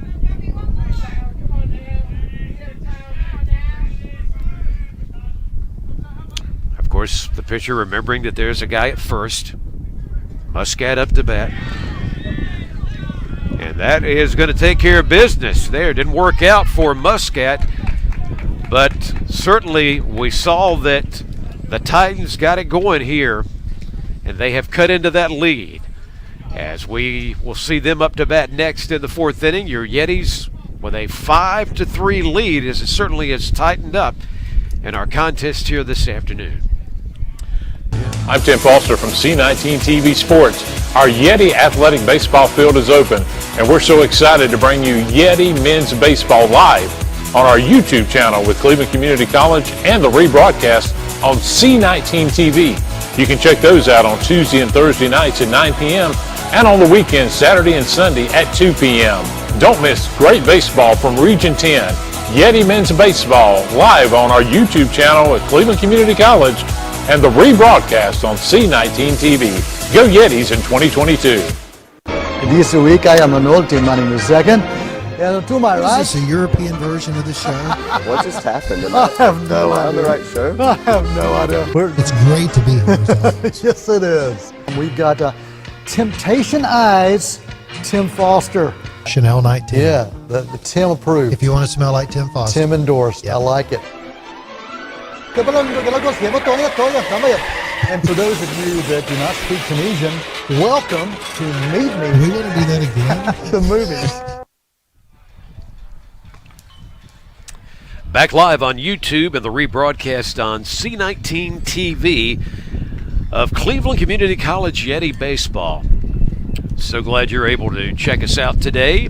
Check out the Yetis.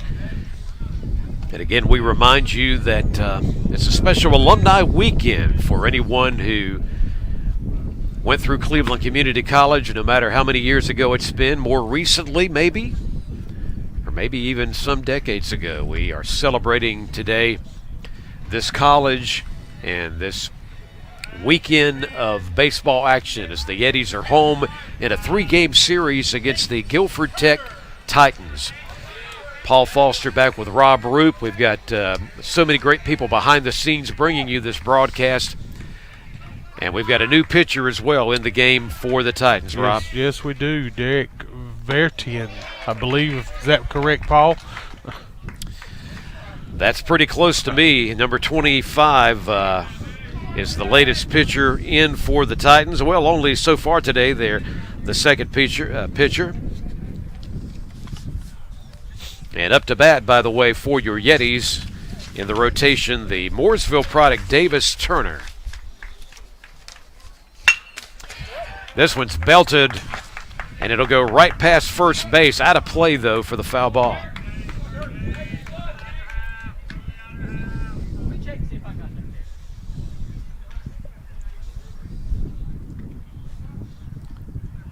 Turner awaits this next pitch. And just like that. I'm telling you. So the new pitcher in is able to put that one right where he had to. First batter is up, and that'll take us next up to Jack McKinney. As Cleveland Community College had a 5-0 lead, but earlier in this inning, that was cut in two, and we've now got a 5-3 game.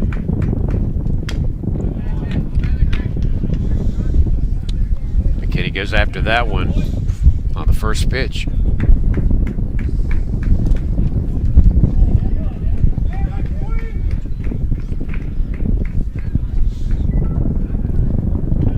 This pitch is off the ground, so 1-1 the count so far. Wind has picked up a bit. I remember that some strong wind at times a couple of weekends ago here. Luckily, it's not 45 degrees and strong wind. So. Yeah, that's right. I think I had on an extra layer for that particular weekend when we, of course, opened up this ballpark that day with Patrick and Henry out of Virginia here. And some lovely rain as well. So just come on out and enjoy the sunshine today, folks. Another strike on McKinney. Jack McKinney, second batter up right now in this inning. We've already got one out.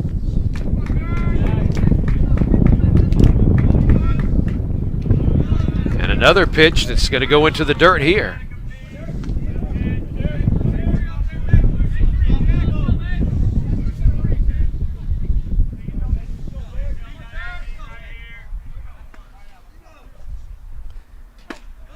And this pitch is going to be out of the strike zone too, so good for Jack McKinney and the Yetis as they'll get a man on. He'll go tag up at first base. And it continues the streak. The Titans have yet to have a 1-2-3 inning on the Yetis of CCC.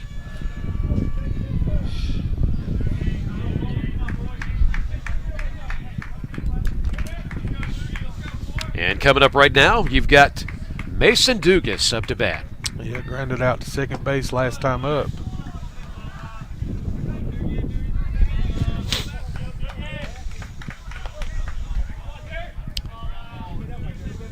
Good. We got that first man on with one out. You got McKinney for the Yetis at first.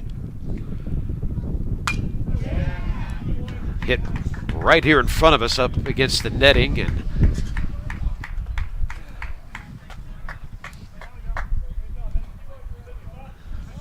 noticing McKinney again will get off of first base a little bit, try to test that pitcher.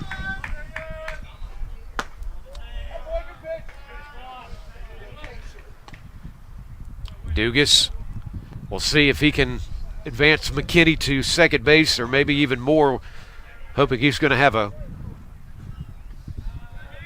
opportunity to make that happen right here and now. Pitch is high this time as the catcher comes up to grab it.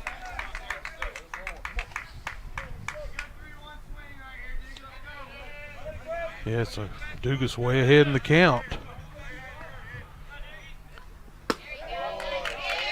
Ooh, yeah. And he was ready to go, and umpire said, we're going to wait right here. I want to see one more pitch.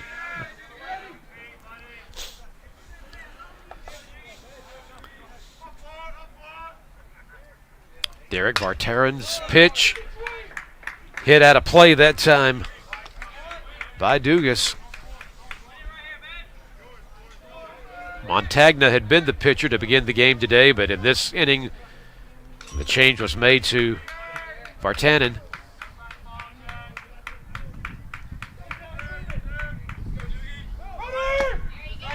They're going to second and going to overthrow, and tagging up easily is McKinney. We did get the out, though, or they did, on Dugas.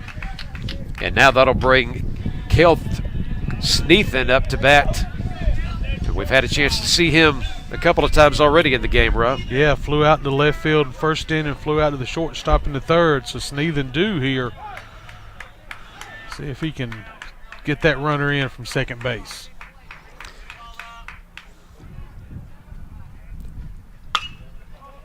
Ball is belted going out towards right field. Going down for it and unable to make it off the glove of the outfielder.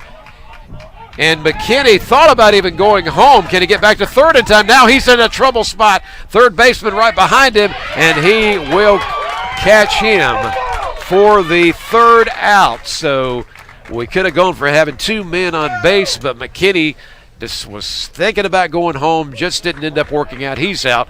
So the score remains the same after 4 innings of play. It's the Yetis up over the Titans, 5-3. We'll take a break, and we're coming right back to the 5th inning. You're watching Cleveland Community College Yeti Baseball on YouTube and the rebroadcast on C19 TV.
Thank you for being with us. We are back live on YouTube. Rebroadcast will be available too on C19 TV, of course, of Cleveland Community College Yeti Baseball. The whole team is bringing this broadcast to you. Shout out to those working the cameras and behind the buttons in the scene of all the fine equipment we have here that bring you such quality broadcasts. Randy Evans up high in the sky on camera today. Greg Tillman and Danny in the booth, and all the rest that are contributing to this opportunity. Some students also getting some experience behind the scene as well.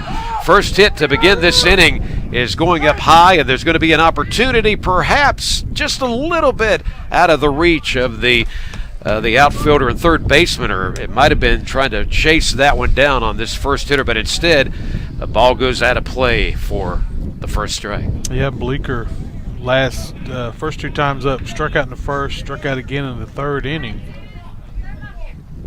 Complete.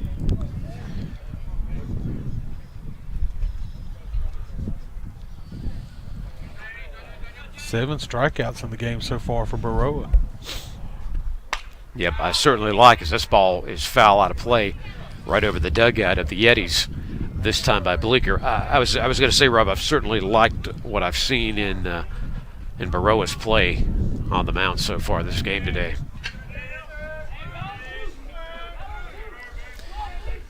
Getting ready for his next pitch. This one hit on it again, foul out of play.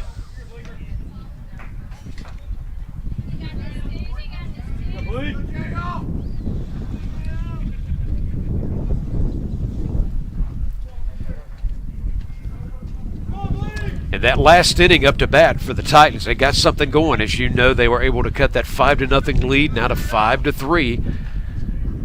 They're going to see if they can keep it going. But hopefully the Yetis will not allow them to get any closer than they are right now. This pitch is high this time. Davis Turner able to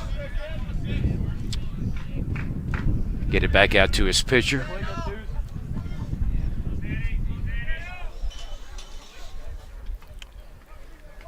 Chris Bleeker listed at just over 6 foot tall.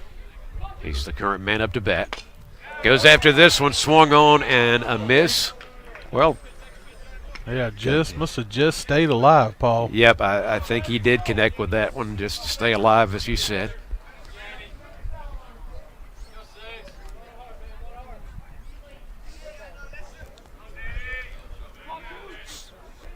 Nobody on base right now, as you see across our field. Berea's throw, and he goes after it, the hitter.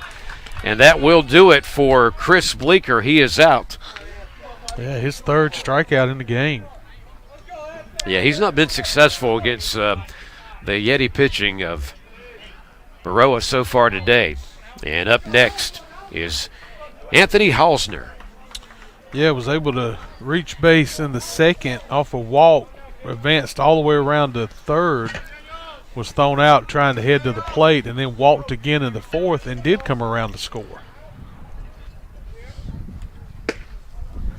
First pitch is in there for the strike.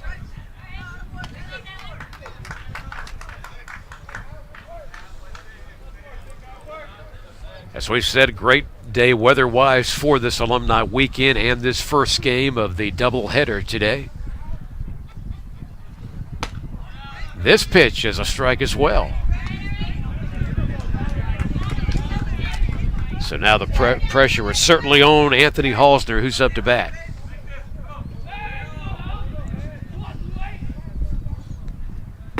Yep, the pressure worked on him. He went after it, and he's out after not able to connect on that one. So another out, taking us now to Luke Macon, number 33. Back-to-back strikeouts there for Baroa.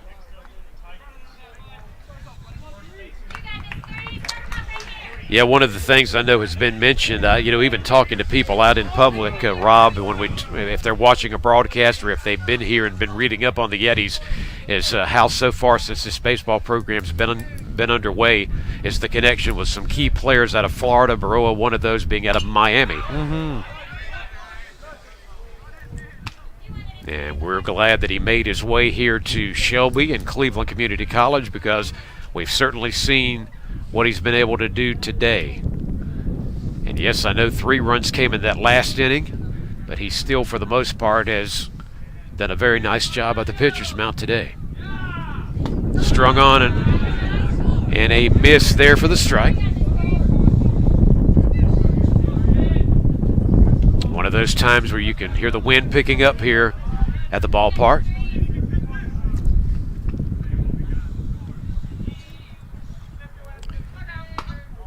Macon didn't go after that one, wondered if he might, and it was very close to looking like it might be a strike. That was a good miss.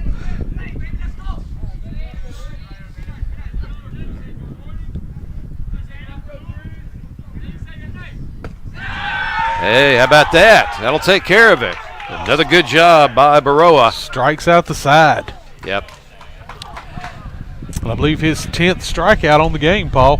Hey, very nice. We were talking about what he's done so far, and he'll get him out of this part of the 5th inning, and then the Yetis, of course, are going to get their opportunity here in just a moment as well. How about this? Number 10 strikeouts through 5 innings.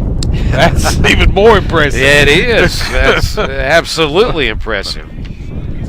We want to take a moment in our broadcast to remind you that the College and Career Readiness Program at Cleveland Community College will offer adult high school and GED prep classes. It's a chance to earn if you never have that high school diploma or GED. Classes are free, by the way, and they are offered in both not only day but evening hours as well. And that's very significant to many of you, of course, who have to go out and take care of that daytime job. You can call 704-484-4050. Let me give you that number one more time. Of course, 704-484-4050 to schedule orientation and to finish what you started through that particular program at CCC. Yeah, wherever you're at in life, Paul, there's an option for you here at CCC without a doubt. There you see a look, some of the heavy equipment being used here over on the construction of the softball field. Of course, hey, you want to be a heavy equipment operator? You got that option here at CCC. I know we talked about that earlier in our broadcast, as a matter of fact. So many great things. And for those of you that say, I want to be outdoors working, I want to work with equipment, I want to work with my hands, I don't mind getting my hands dirty and so on, great careers, of course, are out there too and much needed. So, again, a reason to continue your education or restart it with Cleveland Community College. And, hey, how about filming a game like this? As we got a hit here. This is a beauty right along the outfield line. Going to take first base, going to make it to second base. He's still going. He's all the way to third. He slides in. Did he make it? Got him. Oh, my word. He's out. I tell you what, give him an A for effort. Casito just couldn't quite get to third, but man, what a beauty of a hit it was. Maybe holding up at second would have been the best decision, as we've got the first out here. Yeah, I tried to stretch it into a triple, and what a great throw there by the Titan defense to get it in and get him there at third base. Daniel Munoz is up to bat again. He's the second batter here in the 5th for your Yetis, leading 5-3. This one is belted. It's going to go past the glove of the third baseman, head on into the outfield. So he is safely on first.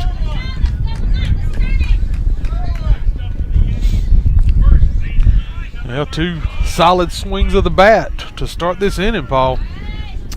Here comes Huber again. We know what this young man, if you've been watching our broadcast earlier today, he's had some big moments. The first baseman.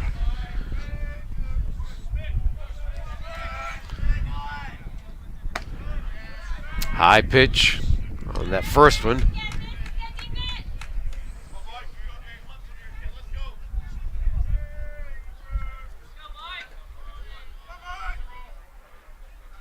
Martanen is your pitcher. Swung on and a miss there, I do believe. Heard somebody from the dugout of the Yetis, one of the co-players of a Big Mike, calling him, saying, "Come on, Big Mike." They refer to this guy as big. He does big things with the bat, that's for sure. Here's another big one. This one, though, let's see, looks like it's going to be able to be caught, and it is. Left fielder brings that one into his glove for the out. Yeah, put a little bit of a charge into it, just not enough of the bat to carry it any further. And we'll get a look at Dawson up to bat again, as we have mentioned to you. Another one of those out-of-state products, the Washington, D.C. area. And he is up to bat, and again, we've got a man on first right now. Yeah, Dawson flew out to right field in the first, singled back in the third, was thrown out coming home in the third inning.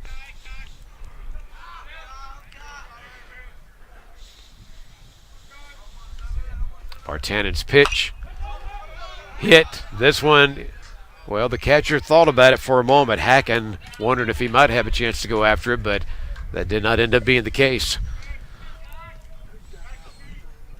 That foul ball back behind right behind home plate there.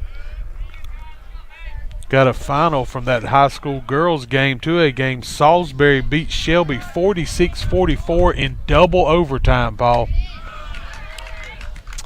High pitch there. Well, thank you for that update, Rob, and we are so sorry to hear about the end of an incredible season for that Shelby's girls basketball team. They had another thriller when those two get together. My goodness. And as you say, what, double overtime? Double overtime. Man. Another foul ball here by the current batter for the Yetis, Kyrus Dawson.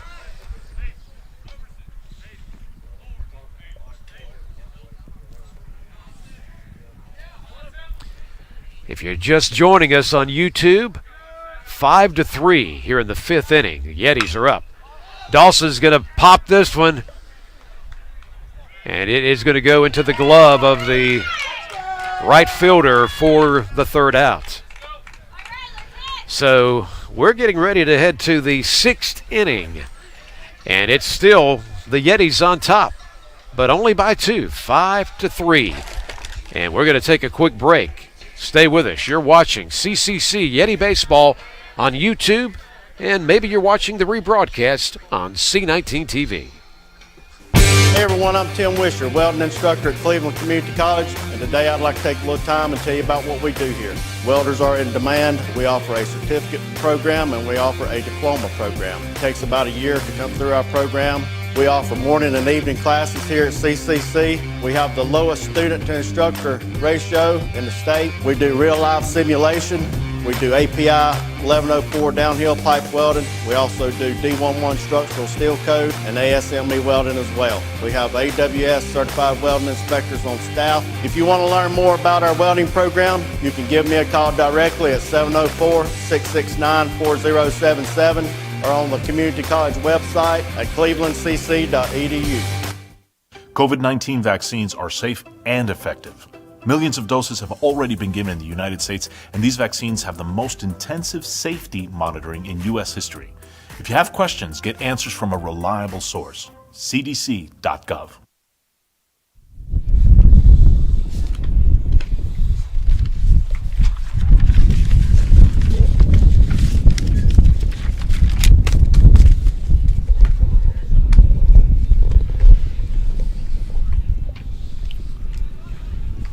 So, top of the sixth. 5-3.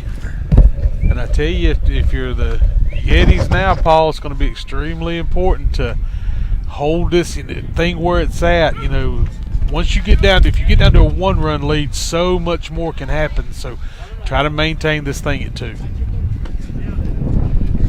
Yep, very good point, Rob. That's exactly what you want to try to do.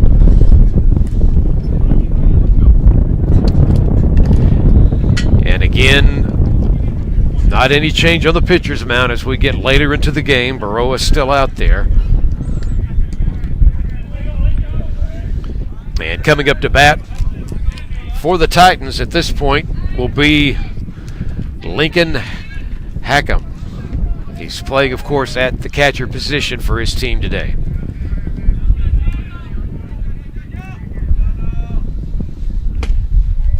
First pitch low, but in there for the strike.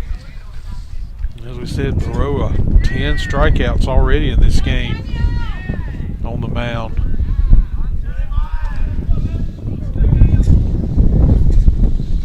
his next pitch. Again, low, but out of the strike zone this time. 1-1 your count.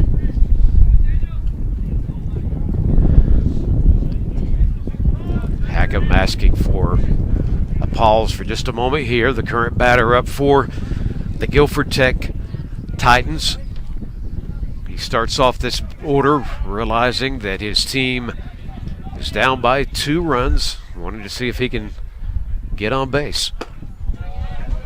A ball here is the throw.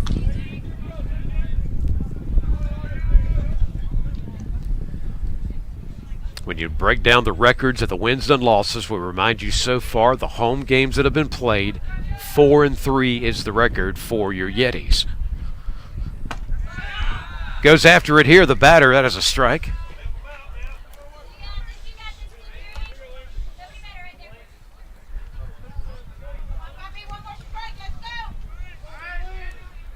A reminder as we look at across that field, it's Hubbard on first, Munoz on second. Ball is popped up. Let's see who's going to go after it. Whoa, he'll go down on his back to get it on the mound, but Munoz makes the catch. That's what you want for the second out.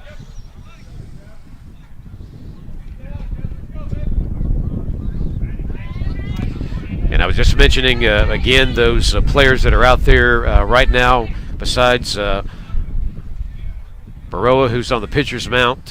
You've got Turner, Davis Turner back there at catcher, Hubbard at first, Munoz at second, Casiato at third, and the batter up now, Davis, Jeffrey Davis, who pops that one out of play there.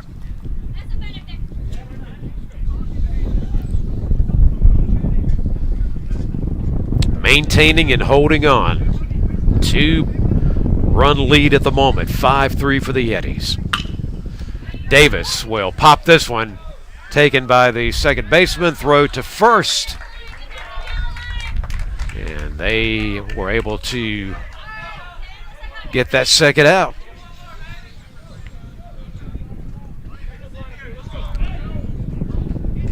Romanello will be up to bat now. 1 out away from trying to take care of the Titans here in the top of the 6th inning. Beautiful day and a little windy at times. Attempting a bunt there. Didn't work out for Romanello. Now, Paul, I'm trying to remember, with these been doubleheader, one of these games is 7 innings. Am I correct?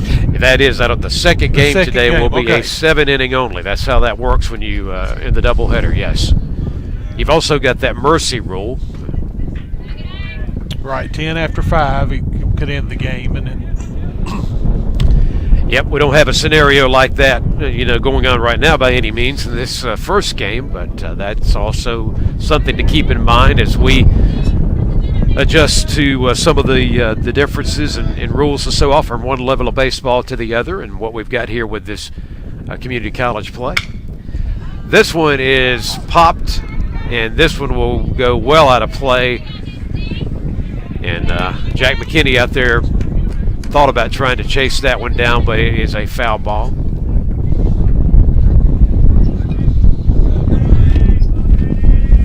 Wind picking up on us a little bit. That it is. It'll do it from time to time. Pitch to the outside right there for a ball. 2 outs. So this current batter up, Baroa hoping that he'll get the opportunity to wrap it up right here with Romanello. And yes, he did. Wow. He went after it, strike, and that will end it for the Titans here in the top of the 6th. Still a 5-3 Yetis lead as they'll be next up to bat. So again, we're seeing Baroa just doing a yeoman's work out on the mound for CCC in this game, Paul. Just a phenomenal job. Like I said, we know he gave up the 3 runs that one inning, but you couldn't have asked for a much better pitching job today. Been very impressed with the product out of Miami, Florida, what he's been able to do today. Yeah, There was a time when the Titans has actually been more than once that they've actually loaded the bases. One of those innings, the Yetis were able to get out of there without a run. Of course, it wasn't long ago in our game that a 5-0 lead turned into 5-3 when things did work out. But again, some of that had nothing to do with pitching that got out of control, or we would have probably switched off. It's just been some pretty consistent for the most part, and so I assume we will see Baroa back out there again as we hit to the 7th inning. Absolutely.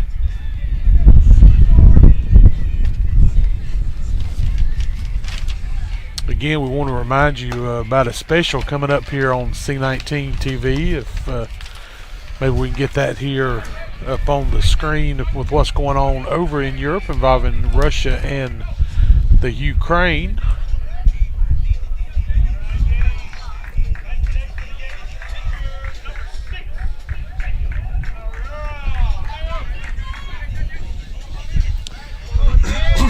We'll certainly continue reminding you and have an opportunity to get back out there. Hey, there's the big guy. Hey, the Yetis done got loose out here. But yeah, we'll have that up on the screen again momentarily about some special programming related to some of those locally that have input about the terrible matter that is taking place with Russia's invasion of the Ukraine coming up very soon here on the way of C19. Next pitch to our pitcher. This one off the ground this time, and Hackett able to not let that one get behind him there. Of course, there's no danger of anybody doing anything out there right now. Nobody on base at the moment.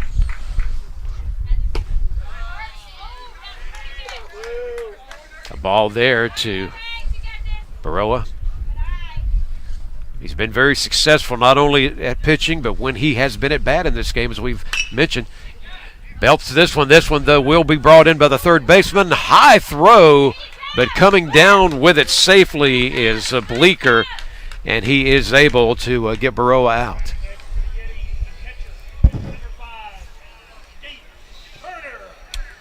Yeah, Davis Turner coming to the plate. Was out in the second, struck out in the fourth.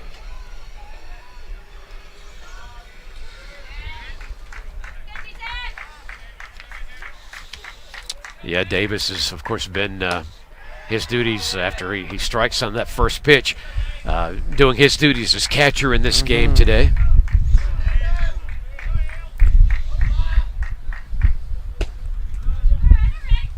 Pitch is off this time.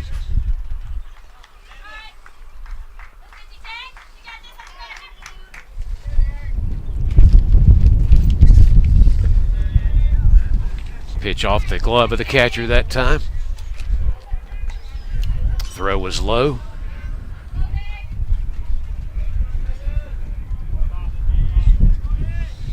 Turner is, or as we are, hoping that he can get to base. Get on and get a new spark of energy going for the Yetis. And he'll pop this one, and this one is going to be back behind the gate and out of play. Yeah, again, through 6 innings, Guilford Tech has not gotten the Yetis out 1, 2, 3 at all. So let's see if they can do it here in the 6th.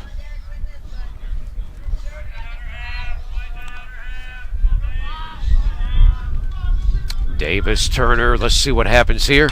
He goes after another one, and this one will go right behind him, right off the net in front of our crowd, behind, of course, home plate, that are enjoying this game and this alumni weekend that's being celebrated as well here at Cleveland Community.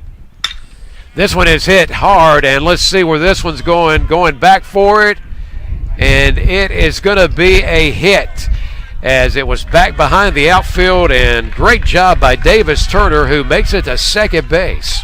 Yeah, big double there for Turner.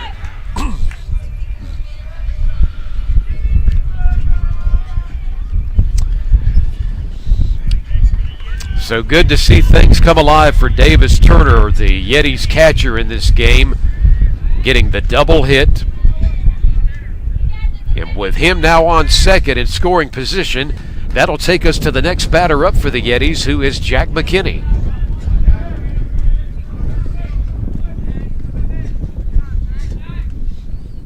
High pitch that time for ball one.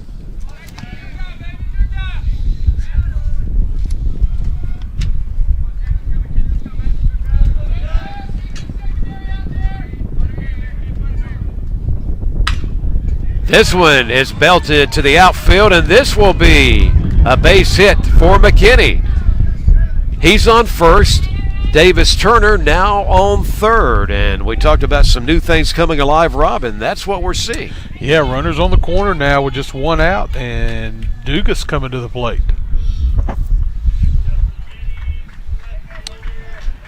Well, let's hope Dugas can keep it going. If he can get Davis Turner in, that would make us all feel a little bit better. Extend that lead by 3 right now. Remember, it's a 2-run lead, 5-3. Bottom of the 6th inning.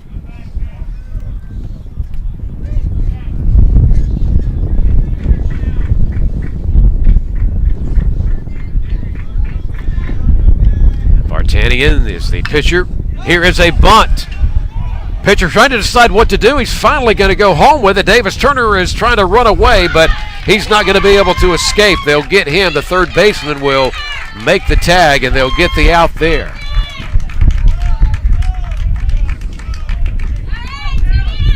So Dugas has made his way off of the bunt to first. Jack McKinney is now on second. The bad news was that Davis Turner got out trying to make his way from third to home. But at least we've still got men on. But we've got 2 outs now, and we've got Cale Sneathan up to bat for the Yetis. Yeah, Turner may have been better suited just to come a little bit down the line, and I don't believe they would have got him at first. But once he dedicated to come onto the plate, there was not much he could do.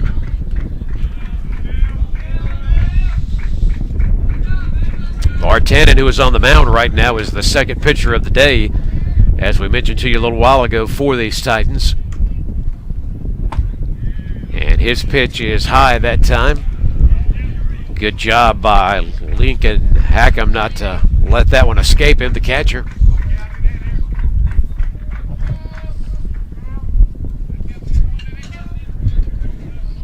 If Sneathan can just do enough to load these bases, that keeps this inning alive. High pitch there.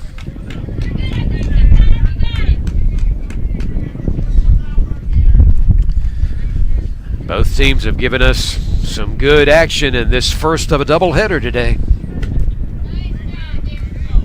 And this pitch is out of the strike zone, which will enable Sneathan to do just what we were hoping. He's on base. The bases are loaded. A reminder, 2 outs, but at least an opportunity is here with the next man up, the one and only Tyler Cascado. Yeah, that young man had a double back in the third, a single in the fifth, so a good man to have at the plate right now. Let's see how it goes. Can they extend their 5-3 lead, or will the Titans be able to wrap up this inning? First pitch. Man, didn't know how that one might be called.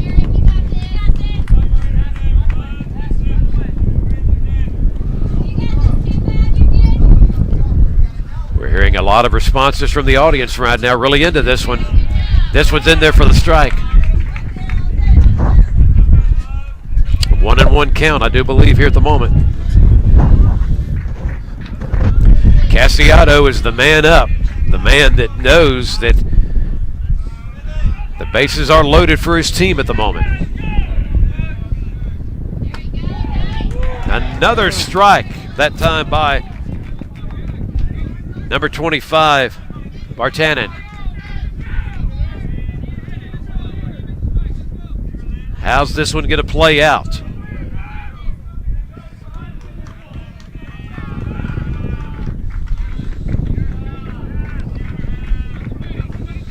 And we've got a delay in the game here for just a moment for some reason.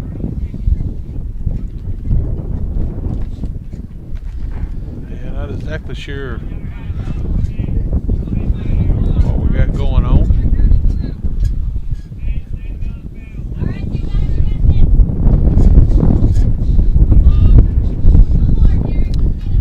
Whatever the matter was has been straightened out, and we're ready to resume play.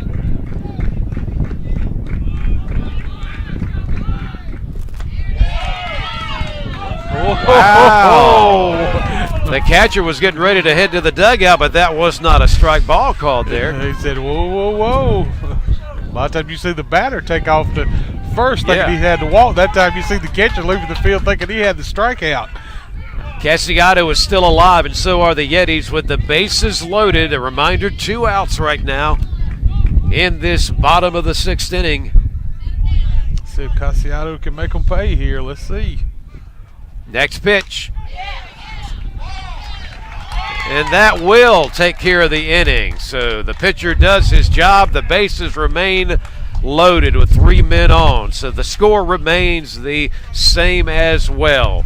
After 6 innings of play, the Yetis lead the Titans 5-3. We're going to take a break and come right back with the action. You're watching CCC Yeti Baseball on YouTube and the rebroadcast on C19 TV.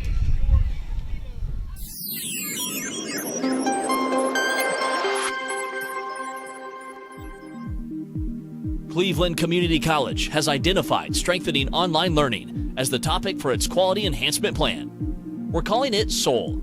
SOUL's 5-year implementation plan is focused on continuous improvement of online courses and promoting student success. We're excited for you to take this journey with us.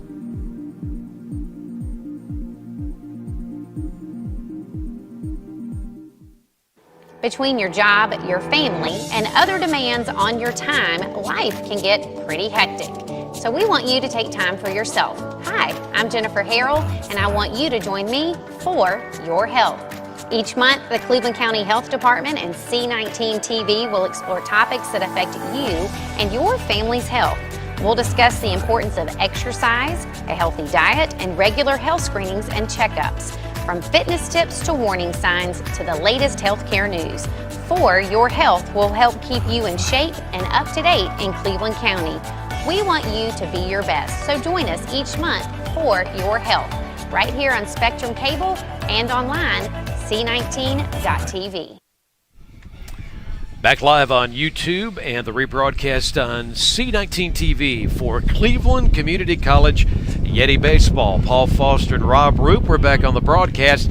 And as we head to the top of the 7th inning, we remind you the Yetis are up right now 5-3. And Rob, we've noticed a pitching change. Yeah, it looks like that's number 12 out there for Cleveland Community College. Is that Boone Carty, maybe? That's who I've got on my roster information. It would be Boone. I know haven't seen him pitch a little bit the last couple of years. I knew that delivery looked like him, so see if he can come in and maybe try to finish this game off here for the Yetis. Yep, that's exactly going to be the plan here, and we hope will work out for this relieving pitcher, Boone Carty, to be able to come out here and take care of the final few innings as we head to the 7th. Yeah, he's going to see the top of the lineup starting for Guilford Tech. So let's see, Cam Caro, take a look at what he's done this game. Grounded out in the shortstop back in the first, second struck out, did have a single back in the 4th.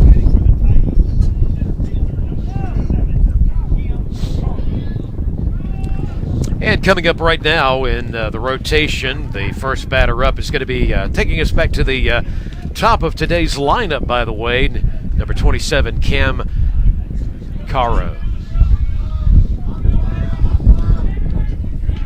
So let's see how the pitching begins for Boone Carty. Right in there for a strike. Hey, this is I like the looks of what I'm seeing with his pitching style, Rob, as you were talking about. Yeah, has that little bit kind of drops down sidearm submarine style, and it really gives the batter a different look the way the ball comes out of his hand. 1 ball, 1 strike now on the count. Carty, a product of Kings Mountain High School.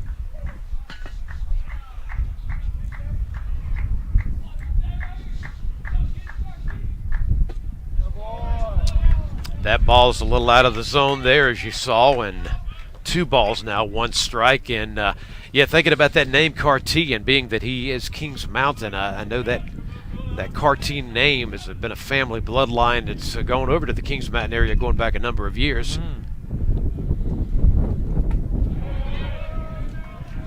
That one is out of the strike zone, a little low there. Yeah, I was just going to mention, I think about, I don't know that they're any relation. They may very well be. Thinking about a guy from this area that's gone on to do great things with in contemporary Christian music, and Carl Carty, for instance. Absolutely. They may be related. I'll have to find out about that. Swung on a miss there. We got a full count now. And one thing with Carty's style of pitch, he wants to work that lower half of the strike zone. So when you see him miss, he does kind of miss low. So this is a big pitch coming up right here as we're beginning this 7th inning, of course, and the Titans are up to bat. Caro is awaiting Carty's pitch. And this was going to end up putting the batter on first base, so Caro will walk. They've got a man on to begin this inning for the Titans. And that'll take us back to Greg Bello. He's up to bat now.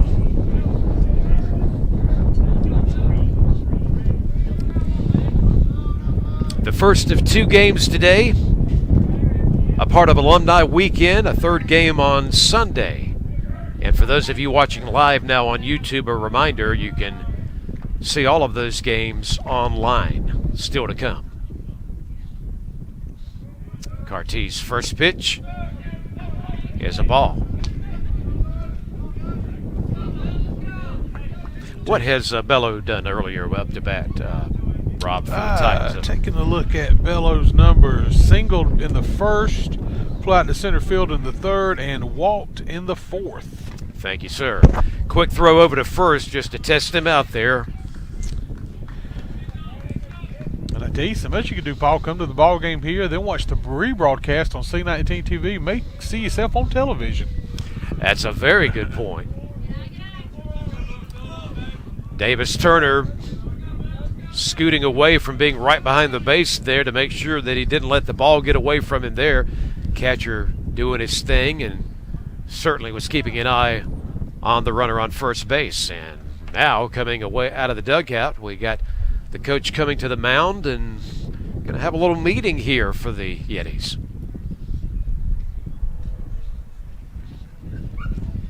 It is a 5-3 lead, top of the 7th inning. And when I say 5-3, if you've just joined us, that is the lead is in the hands of the Yetis right now. Yeah, game that saw the Yetis jump out to a 5-0 lead. Guilford Tech came back, put 3 on the board. Let's see if the Yetis can settle things down.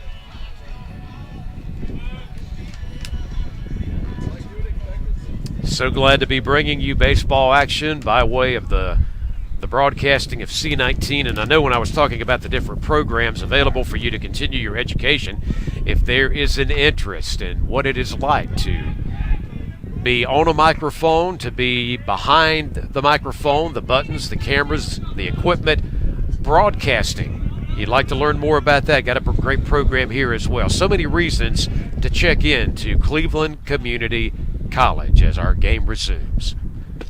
Carty's next pitch is in there for the strike.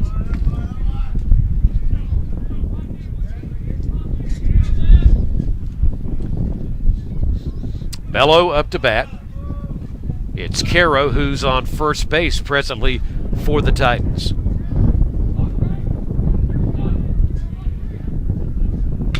Boone's delivery will have that one popped up by the batter, and while the first baseman, Huber was looking to see if he might could get an opportunity for that ball, of course, is instead out of play. Wind is picking up at the moment, and as you know, if you've seen some of these balls after they have been hit today, their directions changed a little bit because of the wind. Yeah, wind definitely strong enough to affect the flight of the baseball. Going to first just to make sure that they don't let Caro make an escape to second base.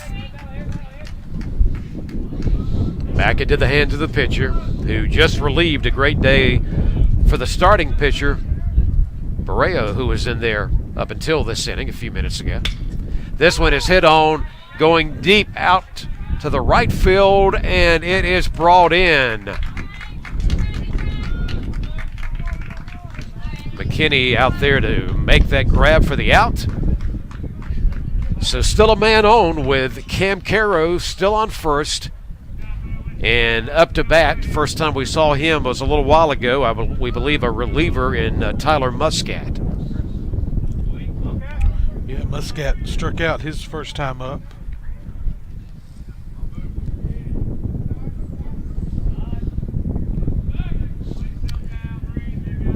So a few new names and numbers as the game's progressed, as you would expect, have come into play. That includes who's on the mound right now for the Yetis, as the pitching duties are now in the hands of the Kings Mountain product, who certainly played his high school baseball there in Boone Cartee.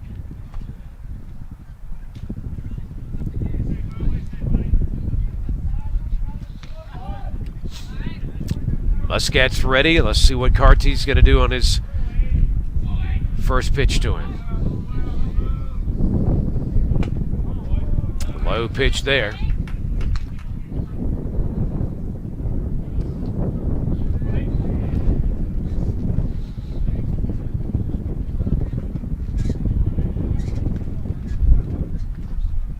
Boone wants to quickly go over to first. The runner goes and tags up safely, that being Caro.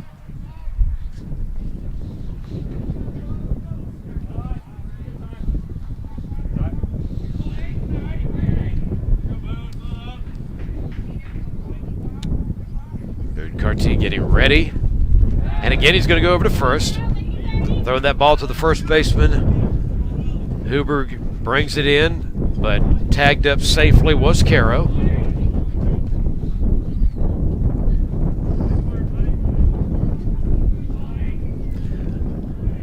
Muscat again is the current batter. They'll go to him this time. This is a ground ball that is going to go to the outfield, so Muscat will tag first. In the meantime, it'll be Caro who's all the way out to third. Yeah, nice hit and run there for the Titans to put runners on the corner. So, Rob, certainly the 5-3 lead could be threatened here. This is going to be an important time in the game for the Yetis. Yeah, taking a look, that's Bleeker at the plate. Had a rough day at the plate so far. Been up there 3 times, struck out 3 times, stuck out in the first, the third, and the fifth. I know he don't want to add to that 7th.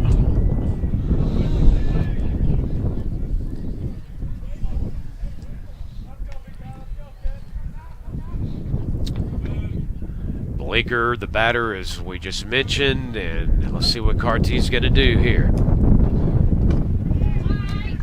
He got the batter to bite on that one. That's a strike.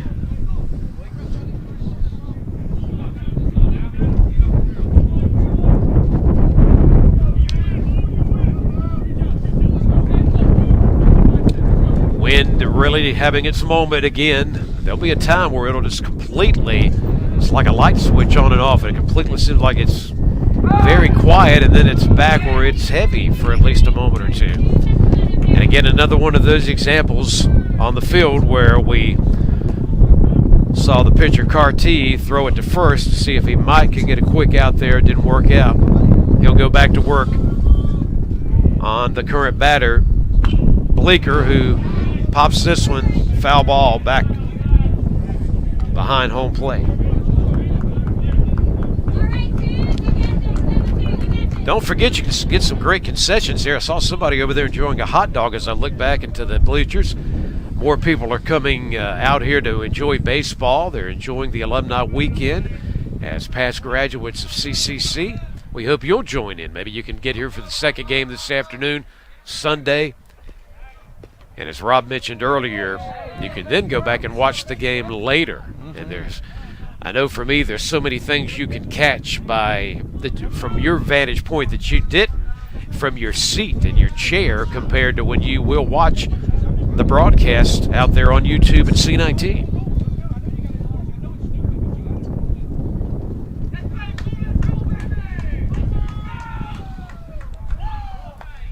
Again, there's men on base, first and third for the Titans. Bleeker is the batter. And he is going to swing on that one for the third out. Well, I actually should say for strike three, not the third out for the team, but getting a little bit closer towards that, as we are going to see Halsner back up to bat number 28 for the Titans. Bleeker's rough today at the plate continues now. 4 strikeouts in the game for that young man.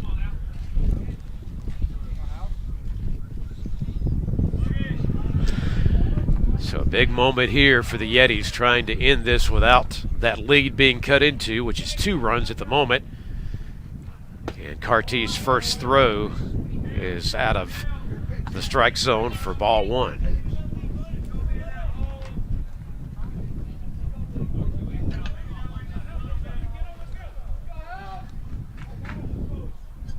Halsner has been on base earlier in this game. He's also been taken care of when he's been up his bat as well by the pitching of the Yetis today. And he goes after this one for the strike.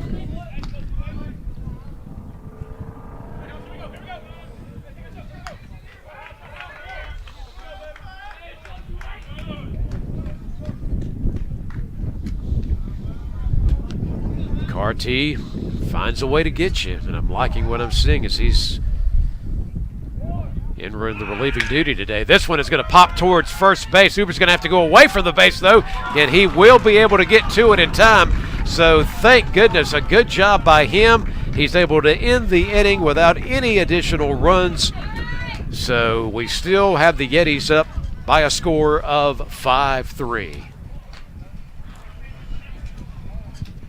Yes, a good job there defensively. There you see the home baseball schedule coming up.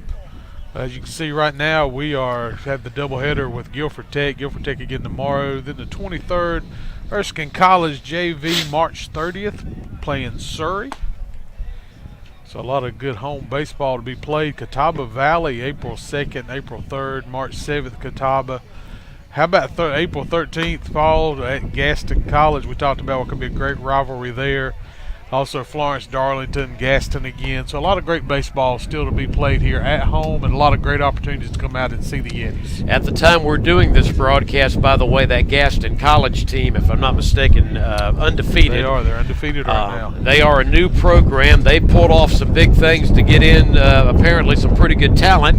But we're pretty happy with the talent we've got here, so we're looking forward to a rivalry certainly developing, because they are certainly the nearest community college to us in this baseball athletics as well. So, Rob, those are going to be hopefully ones to look forward to this season and many years to come. And I think that's a question that begs to be answered. What happens when you put a Rhino and a Yeti together?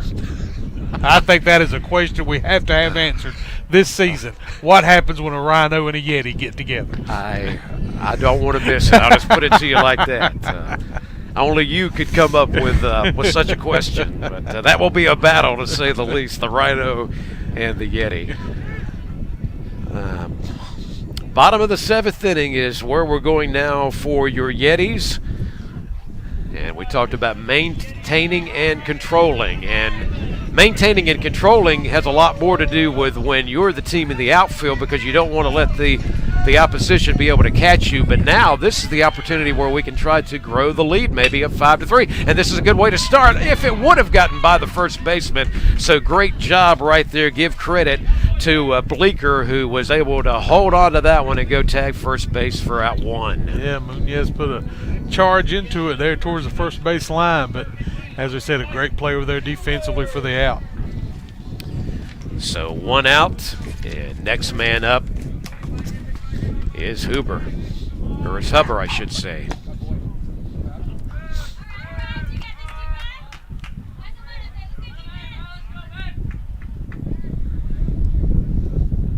He's awaiting this one, and it's in there for the strike.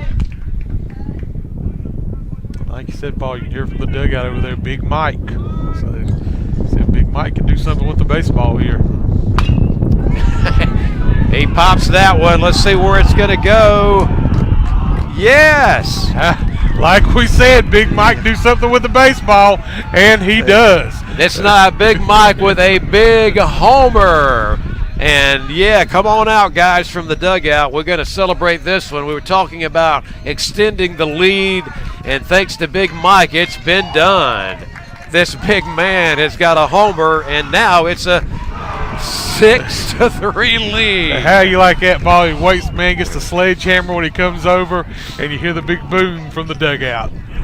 I like the way they celebrate a good moment. These guys that put a lot of time into getting ready for a baseball game, and when you do it in the actual game like that, it is certainly memorable, and it was right there.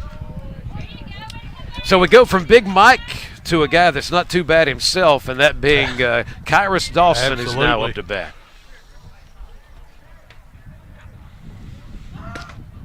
Pitch is low there. Yeah, the 4 or 5 spot in this Yeti lineup, very dangerous with these two guys. Yep, and if we go forward with this season, Rob, they're going to be even more important, trying to capture those wins, staying in the hunt in their actual conference, and just a lot to look forward to as we move ahead with this 2022 season. This one is a foul ball by Dawson.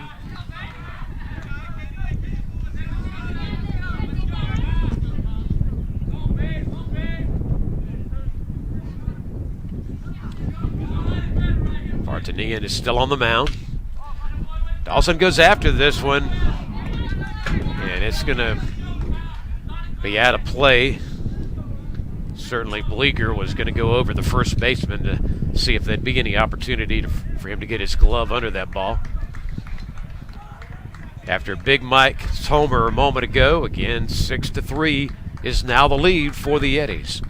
The opponent today, Guilford Tech.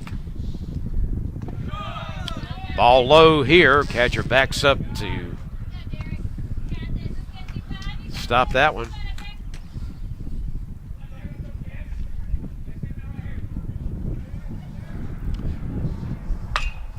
Dawson's going to belt this one up again. It's going to be in that area of the first base, and this time there will be an opportunity, and we will see Bleeker go after that one and get it for out number 2.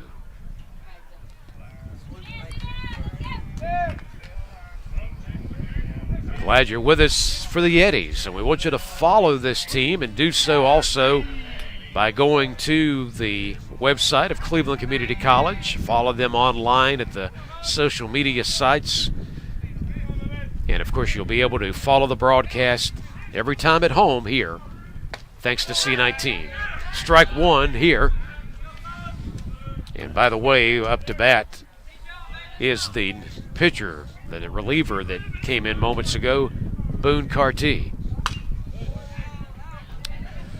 Boone goes after that one. Foul ball there, back behind everybody. Yeah, taking a look at Carty's numbers coming into this game, Paul, batting .424. Is that right?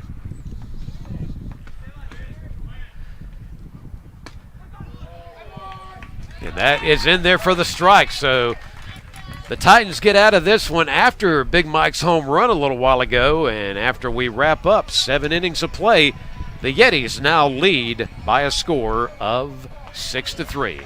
We'll take a quick break, and then we'll continue with our action. A reminder, you're watching CCC Yeti Baseball on YouTube and the rebroadcast on C19 TV. Listen up. Do you have a passion for cooking? A desire to learn more about the craft of professional food preparation? If so, now's a great time to check out Cleveland Community College's brand new Culinary Arts Academy. This exciting 3-month program offers hands-on training for jobs in the food service industry.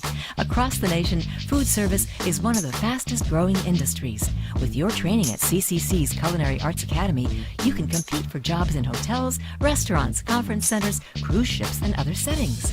Enroll in CCC's program and you'll gain in-depth training in food procedures, preparation, and commercial kitchen operations. Plus, the program includes a special add-on. You'll get your certificate in cardiopulmonary resuscitation or CPR training. You can earn good money too. Depending on where you work, starting salaries range from $20,000 to $50,000. In just 12 weeks, you can be well on your way to gaining the know-how to handle food safely, properly, as a true professional. Now ask yourself, are you ready to start your journey today at CCC? Back live on YouTube, or maybe it's the rebroadcast on C19 TV, but nonetheless, it is Cleveland Community Yeti Baseball. We're getting ready to jump into the 8th inning of this one, and the Yetis presently lead Guilford Tech, the Titans, by a score of 6-3. We were talking about the pitching duties so far in this game, and we're noticing that we're moving on now to who appears to be, Rob, I believe, number 23, Avery Bridges. Yeah, Avery Bridges now on the mound for the Yetis. And again, go out there. Let's see if you get 3 outs, 3 up, 3 down, and continue to limit the damage here and hold it where it's at. That's a great way to put it. Hold it where it's at.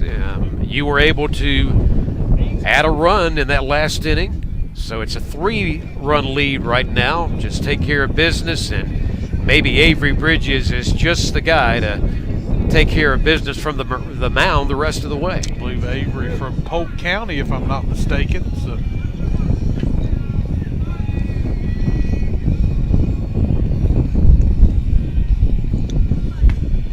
Bridges, one thing you want to do is make Guilford Tech earn them, avoid the walks. That's when you start to see pitchers get in trouble, Paul, when they start giving up those walks, when you're not forcing those guys at the plate to really earn those runs, when you start handing things away.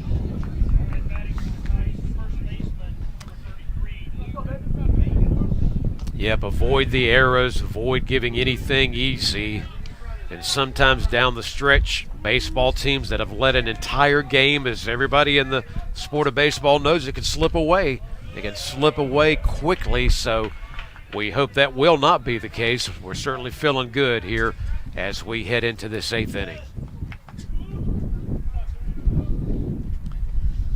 So Bridges is now your pitcher, and his next pitch is out of the strike zone. Got a 1-1 count, I believe. And by the way, we now see Luke Macon, number 33, back up to bat for the Titans. Macon did have a hit back in the 2nd. Flew out to the left in the 4th, struck out in the 5th. A little low on that particular pitch for another ball.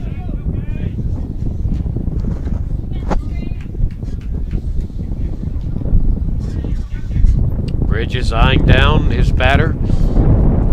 Wind is blowing, and this one is going to scoot back behind everybody, but the biggest thing there is that means that first man up, Macon, is going to be able to take it to first base.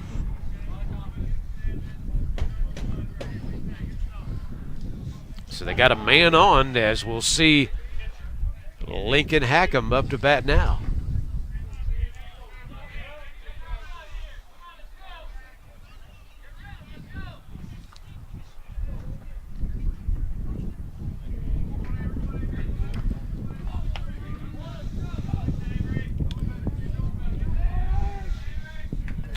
Bridges taking his time. Here's the pitch. And this one's going to go to the right field. Right fielder's got it. Throw, by the time it makes its way back into the infield, means that now the Titans have got 2 men on. Yeah, first and second now. with no outs.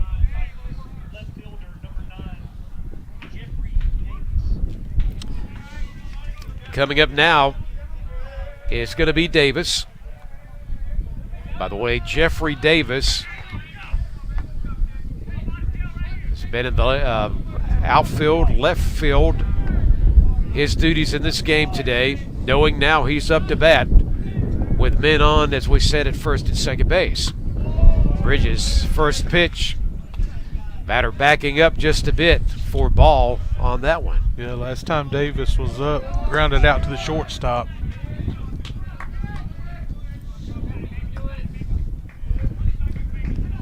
Pitcher's got to keep his eye as well on the men behind him on base here, especially at second base.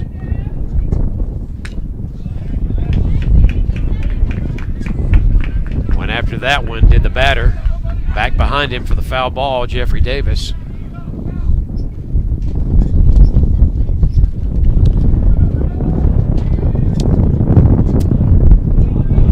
Yeti's trying to maintain and hold on to the 6-3 lead, but certainly the Titans are trying to make some noise right here in the top of the 8th inning. This one, again, knocked out of play by the batter. Bridges really throwing some fast pitches at the moment.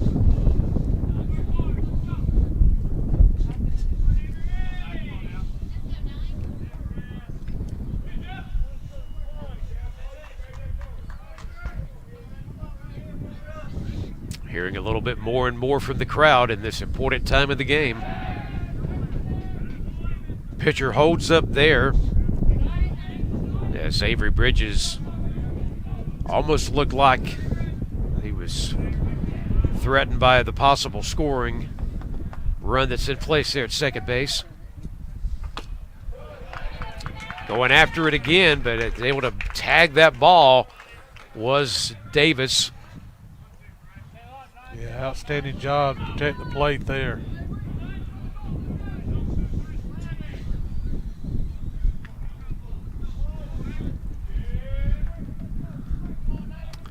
Yeti's looking for something really good here from their pitcher, who's just in, Bridges, and he is able to take care of business on that one, as definitely strike and gone is Jeffrey Davis.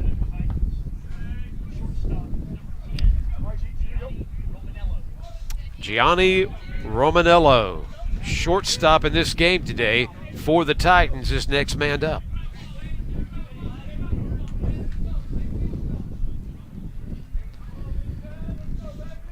And the guys playing the bases right now, an important time for them as well. Munoz at second. Swung on there by Romanello for the first strike. Casiato at third, by the way. Big Mike at first. And even more than that, that they're all trying to contain that there's two men on base right now, first and second base again. Next pitch to Romanello. A little out of there that time. Yeah, I like the change of pace on that.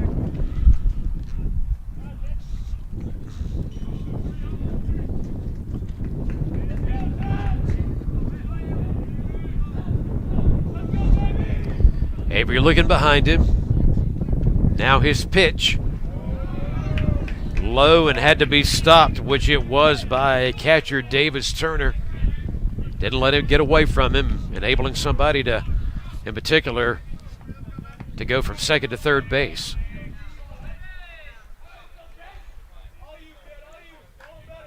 Wind is calmed at the moment. Let's see what we're going to see from one Avery Bridges.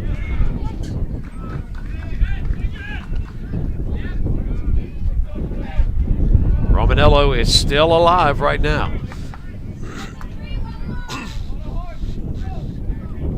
Big pitch coming up here for Bridges.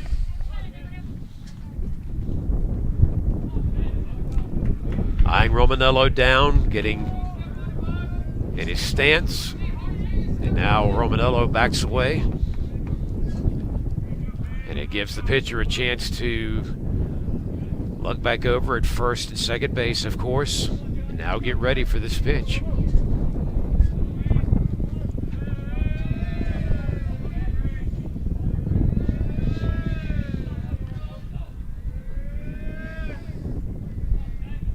Bridges, here he goes. Popped up. Is there any way that... yep, nope. They're going to get out of play. Out of play. Big Mike certainly, and he's got to be careful, Rob. He was charging over, but there is a brick wall back there. I don't know if Mike should be careful or if the wall should be careful with Big Mike heading that direction. So. Either way, there was no collision this time as Mike holds up and he realized he could not get to that ball. Next pitch to Romanello. Low pitch there. Man. Quite the battle happening at the plate now. That is for sure.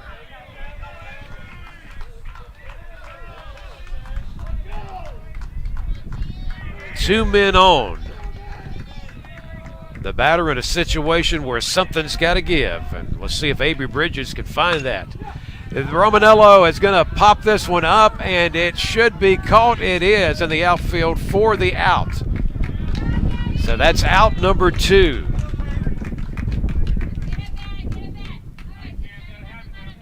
So the Titans are still going to have their players out there on first and second.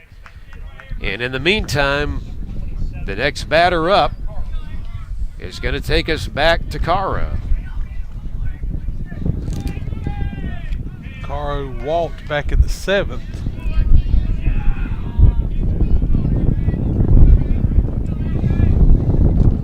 Again, as we began this inning, Avery Bridges became the latest relieving pitcher, third of the day pitcher that we've seen on the mound for the Yetis.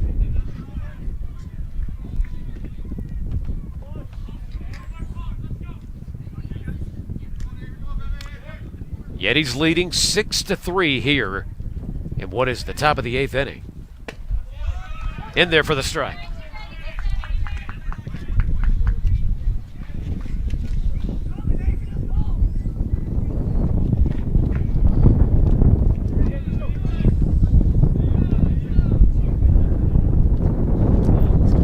Bridges got out of that battle with Romanello up to bat a while ago, hoping he can do it here.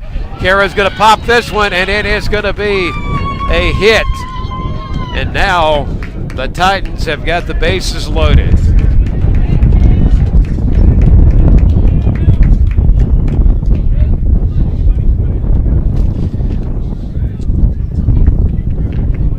So the bases are loaded. If I'm not mistaken, Rob, there is 2 outs. 2 outs. 2 outs. Yes, sir. And Greg Bello is the next batter up for the Titans. All the Yetis need to do is to get this final out. Otherwise, if a run comes in, we know that that's going to tighten up the score. It is a 3-run lead of 6-3 at the moment.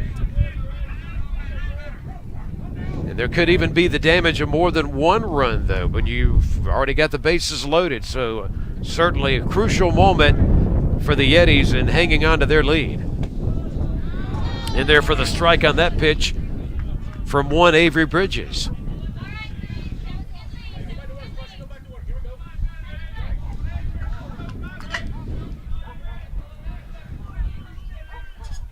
Trying to get it done.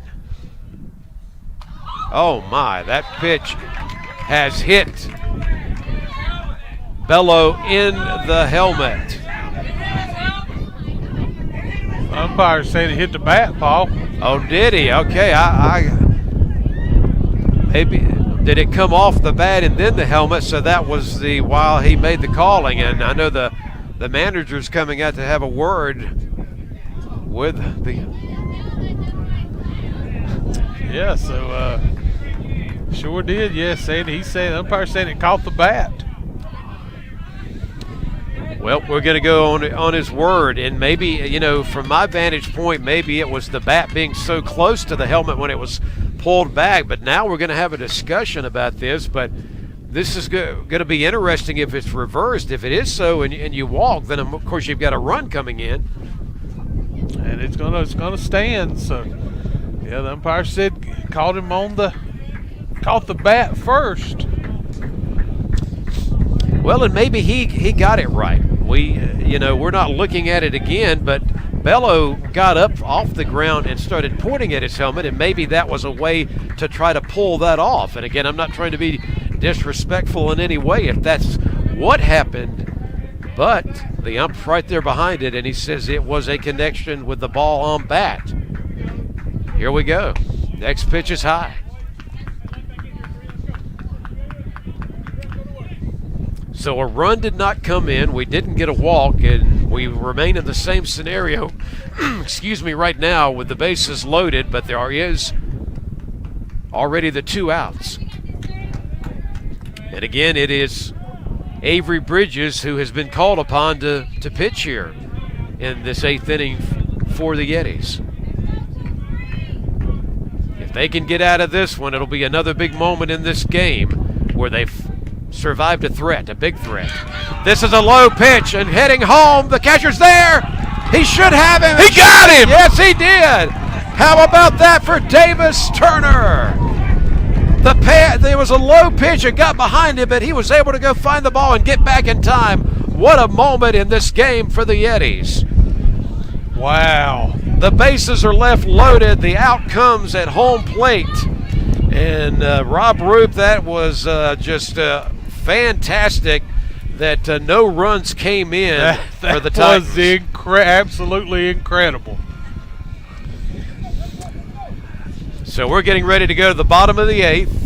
And I'm going to tell you, Paul, Guy Suttle is to my right, and I'm going to pass the mic over to him because guess what? This evening I have a wedding I have to attend to. So we're going to pass it over to Coach Suttle and let him take over, and I have no doubt that Coach Suttle is going to pull the Yetis through to a victory in this game. Thank you for your work, my friend, and enjoy the wedding. We're going to forgive you this time. I appreciate it.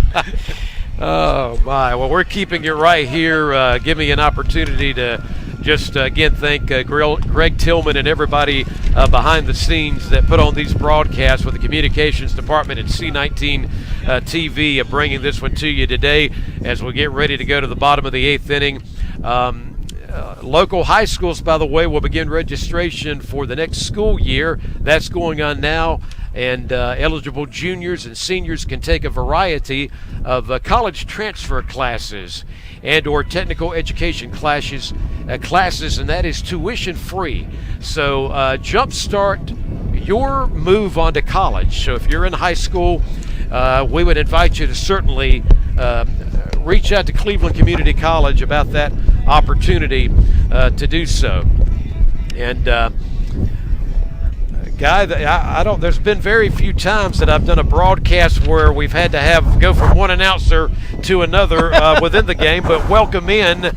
And you've come in at quite a time as the Yetis survived. The bases loaded a moment ago, and they're holding on to a 6-3 lead as we go to the bottom of the 8th inning. Yes, it's that was an exciting way to end that inning, and a little questionable situations there. It's all exciting, and I'm going to try to come up to speed here. Well, you do so, and thank you so much for being with us. And by the way, Guy Suttle is with us for our second game this afternoon, which will be a 7-inning game when you have the doubleheader. And he's joining us here, as we say, in the late stages of this one. This ball is popped up in the air, going right out there to the center fielder, who makes the grab for out number 1. As the Yetis are underway here in the bottom of the 8th inning. And the next man up is going to be the young man who's been doing a great job in the outfield in this game today. Also a reminder that he played his high school baseball at nearby Chase in Rutherford County, and that is Jack McKinney. That's a good baseball school that he's from. I'm sure he's had some good coaching. I know he's had some good coaching. That's a get down. Yeah, he pops that one right out there, and you got to give credit there for the Titans to run that one down in the outfield. That was the right fielder coming over and making the catch there. That was a good piece of hitting. It was inside for him, and he just swung inside out and hit a ball that just kind of hung in the wind, I think, and the right fielder was able to get it down. Coming up now is Dugas, Mason Dugas, Cape Coral, Florida native. Remember, we've already got quickly 2 outs in this bottom of the 8th inning. 6-3 Yetis, correct? That is correct. That one is called a strike there.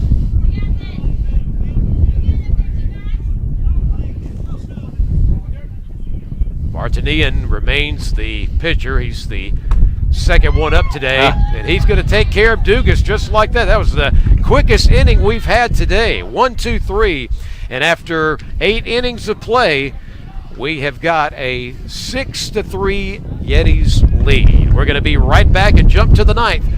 You're watching CCC Yeti Baseball on YouTube and the rebroadcast on C19 TV. At CCC, we're all about training students for exciting careers. Our Barber Academy is a great example. Did you know jobs for barbers, stylists, and other related fields are increasing? Competition for the best jobs will be strong. With your CCC training, you'll have a definite edge. Our courses give you the skills and knowledge you need to sit for North Carolina's Apprentice Barber exam. To move up the ladder, you need at least 1 year of on-the-job training before you take the state's registered barber exam. If you pass, it's official. You'll be a registered barber. While private barber schools can cost $10,000 or more, CCC makes it affordable. Plus, you can complete our Barber Academy in only 15 months. Now the question is, are you ready to start your journey today? Chef Paul Prudhomme once said, "You don't need a silver fork to eat good food." Well, on Cleveland County Kitchen, we don't have a silver fork, but we sure do serve up lots of good food. Hi, I'm Deborah Blanton. I hope you'll join me for the next Cleveland County Kitchen. Each month, we offer a complete farm-to-table experience. We visit local growers, we learn about nutrition, and wrap things up with wonderful meals prepared by our guest chefs. It's a lot of fun. I hope you'll join me for the next Cleveland County Kitchen.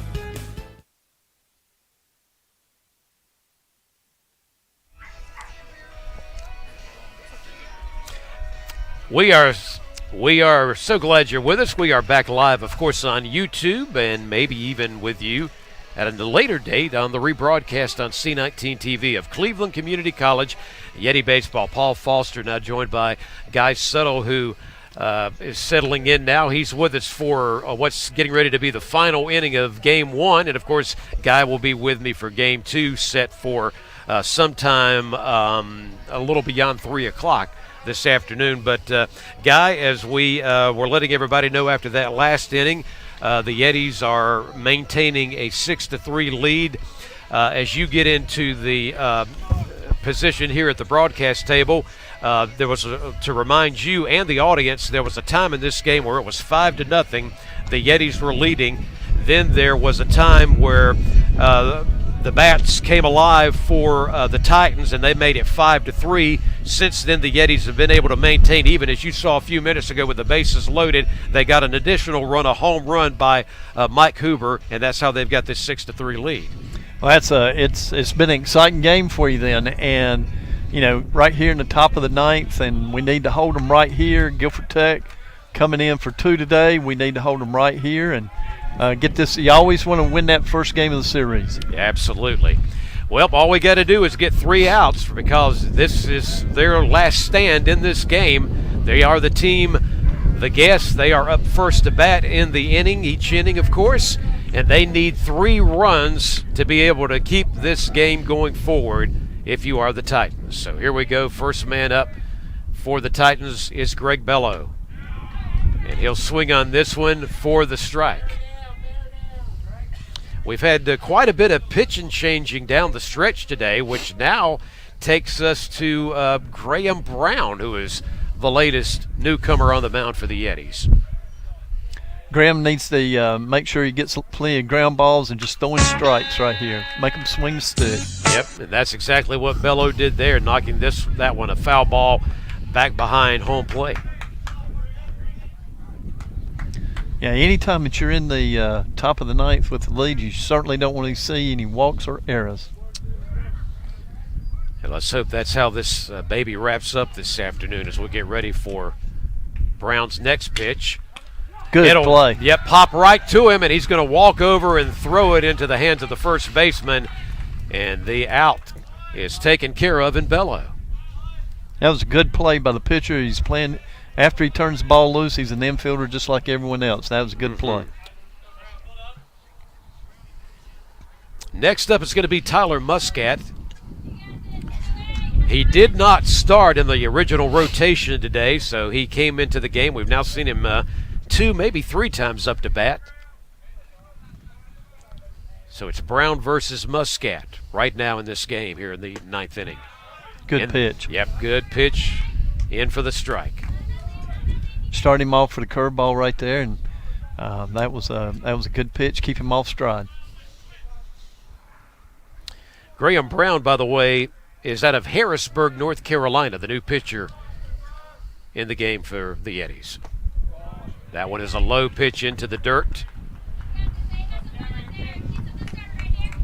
Yep, want to keep it down. A lot of ground balls right here.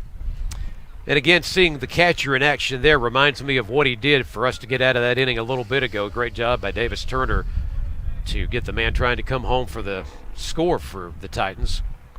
Going after this one, and this one is off the glove of the third baseman, and that's going to go back behind Casito, and that will enable the Titans to get a man on base.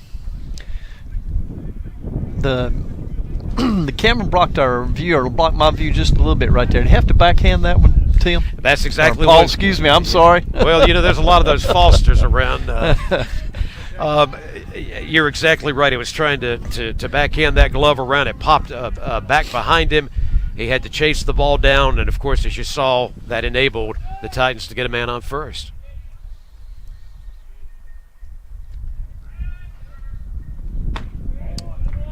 Next pitch is a ball. I would imagine the Titans are probably going to take until they see a strike with them runner on, down 3, top of the 9th. This is Shea DeFalco, by the way, who's up to bat. Take that back then. Hey. He's hacking away. Hey, that happens to us announcers a lot of time. We got a theory, we got an idea, we say something, and the opposite happens. So fouled out of play there. Going to first is Brown. Did they get him? No. Hubert sure. Big Mike on first sure did think that he had him, but that was not the. He did get him. Okay. Yeah. He doubted it for a minute. He walked away like he didn't get it, and finally the word came in that yes. So a great job there to get the out on first base. And again, the credit begins right there with the throw from pitcher Graham Brown, doesn't it? Yeah, it was a great, great move. I mean, he was, in this ball game down 3 runs, I'm sure the coach, that'll be a learning experience for that young man. Mm-hmm. Next pitch to DeFalco. Knocked out of play. It's a tough situation, but picked the runner off and did a really good job there. We are in the top of the 9th inning. A 6-3 lead by Cleveland Community College. Trying to wrap this one up. DeFalco will knock this one apparently out of play again over on the left side of this stadium. 2 outs, top of the 9th, 3-run lead, nobody on. He would love to see that ball stay in the ballpark in foul territory, but it's a pretty good wind going from right to left. Mm-hmm. Yep. And it has picked up from time to time throughout our game today. See what Graham Brown's going to do here on his next pitch. It's a good pitch. That's a good pitch.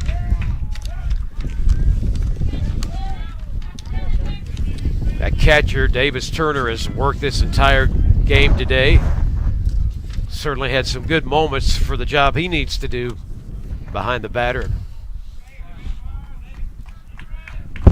Shea DeFalco awaiting an opportunity to see if he can get on base. Remember, they called a man off first a while ago for an out. It was outside right there, but it was a good pitch. It was down in the strike zone, just a little outside.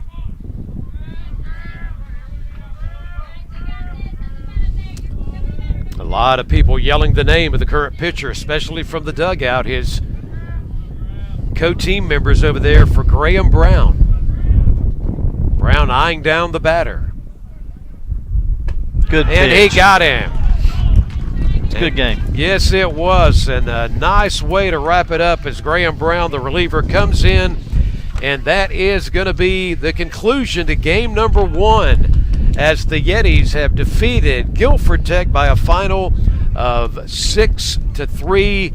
And we are delighted to see them get the first game of the day. And remember that it is a double header, so we'll be coming back at you in a short time here on YouTube as well for game number 2 of this 3-game series. So again, we'll get ready to conclude this one, but in just a short time I'll be back with Guy. Congratulations to the Yetis, who now go to 5-3. Their record on here at home so far this season. They win game number 1 of the doubleheader on this Saturday by a final of 6-3. To our entire crew with C19 TV, great job, guys. For Guy Suttle, I'm Paul Foster. We'll be back with you shortly for the second game of Yetis Baseball from YouTube and also on C19 TV. Congratulations, CCC, on your victory. Good job.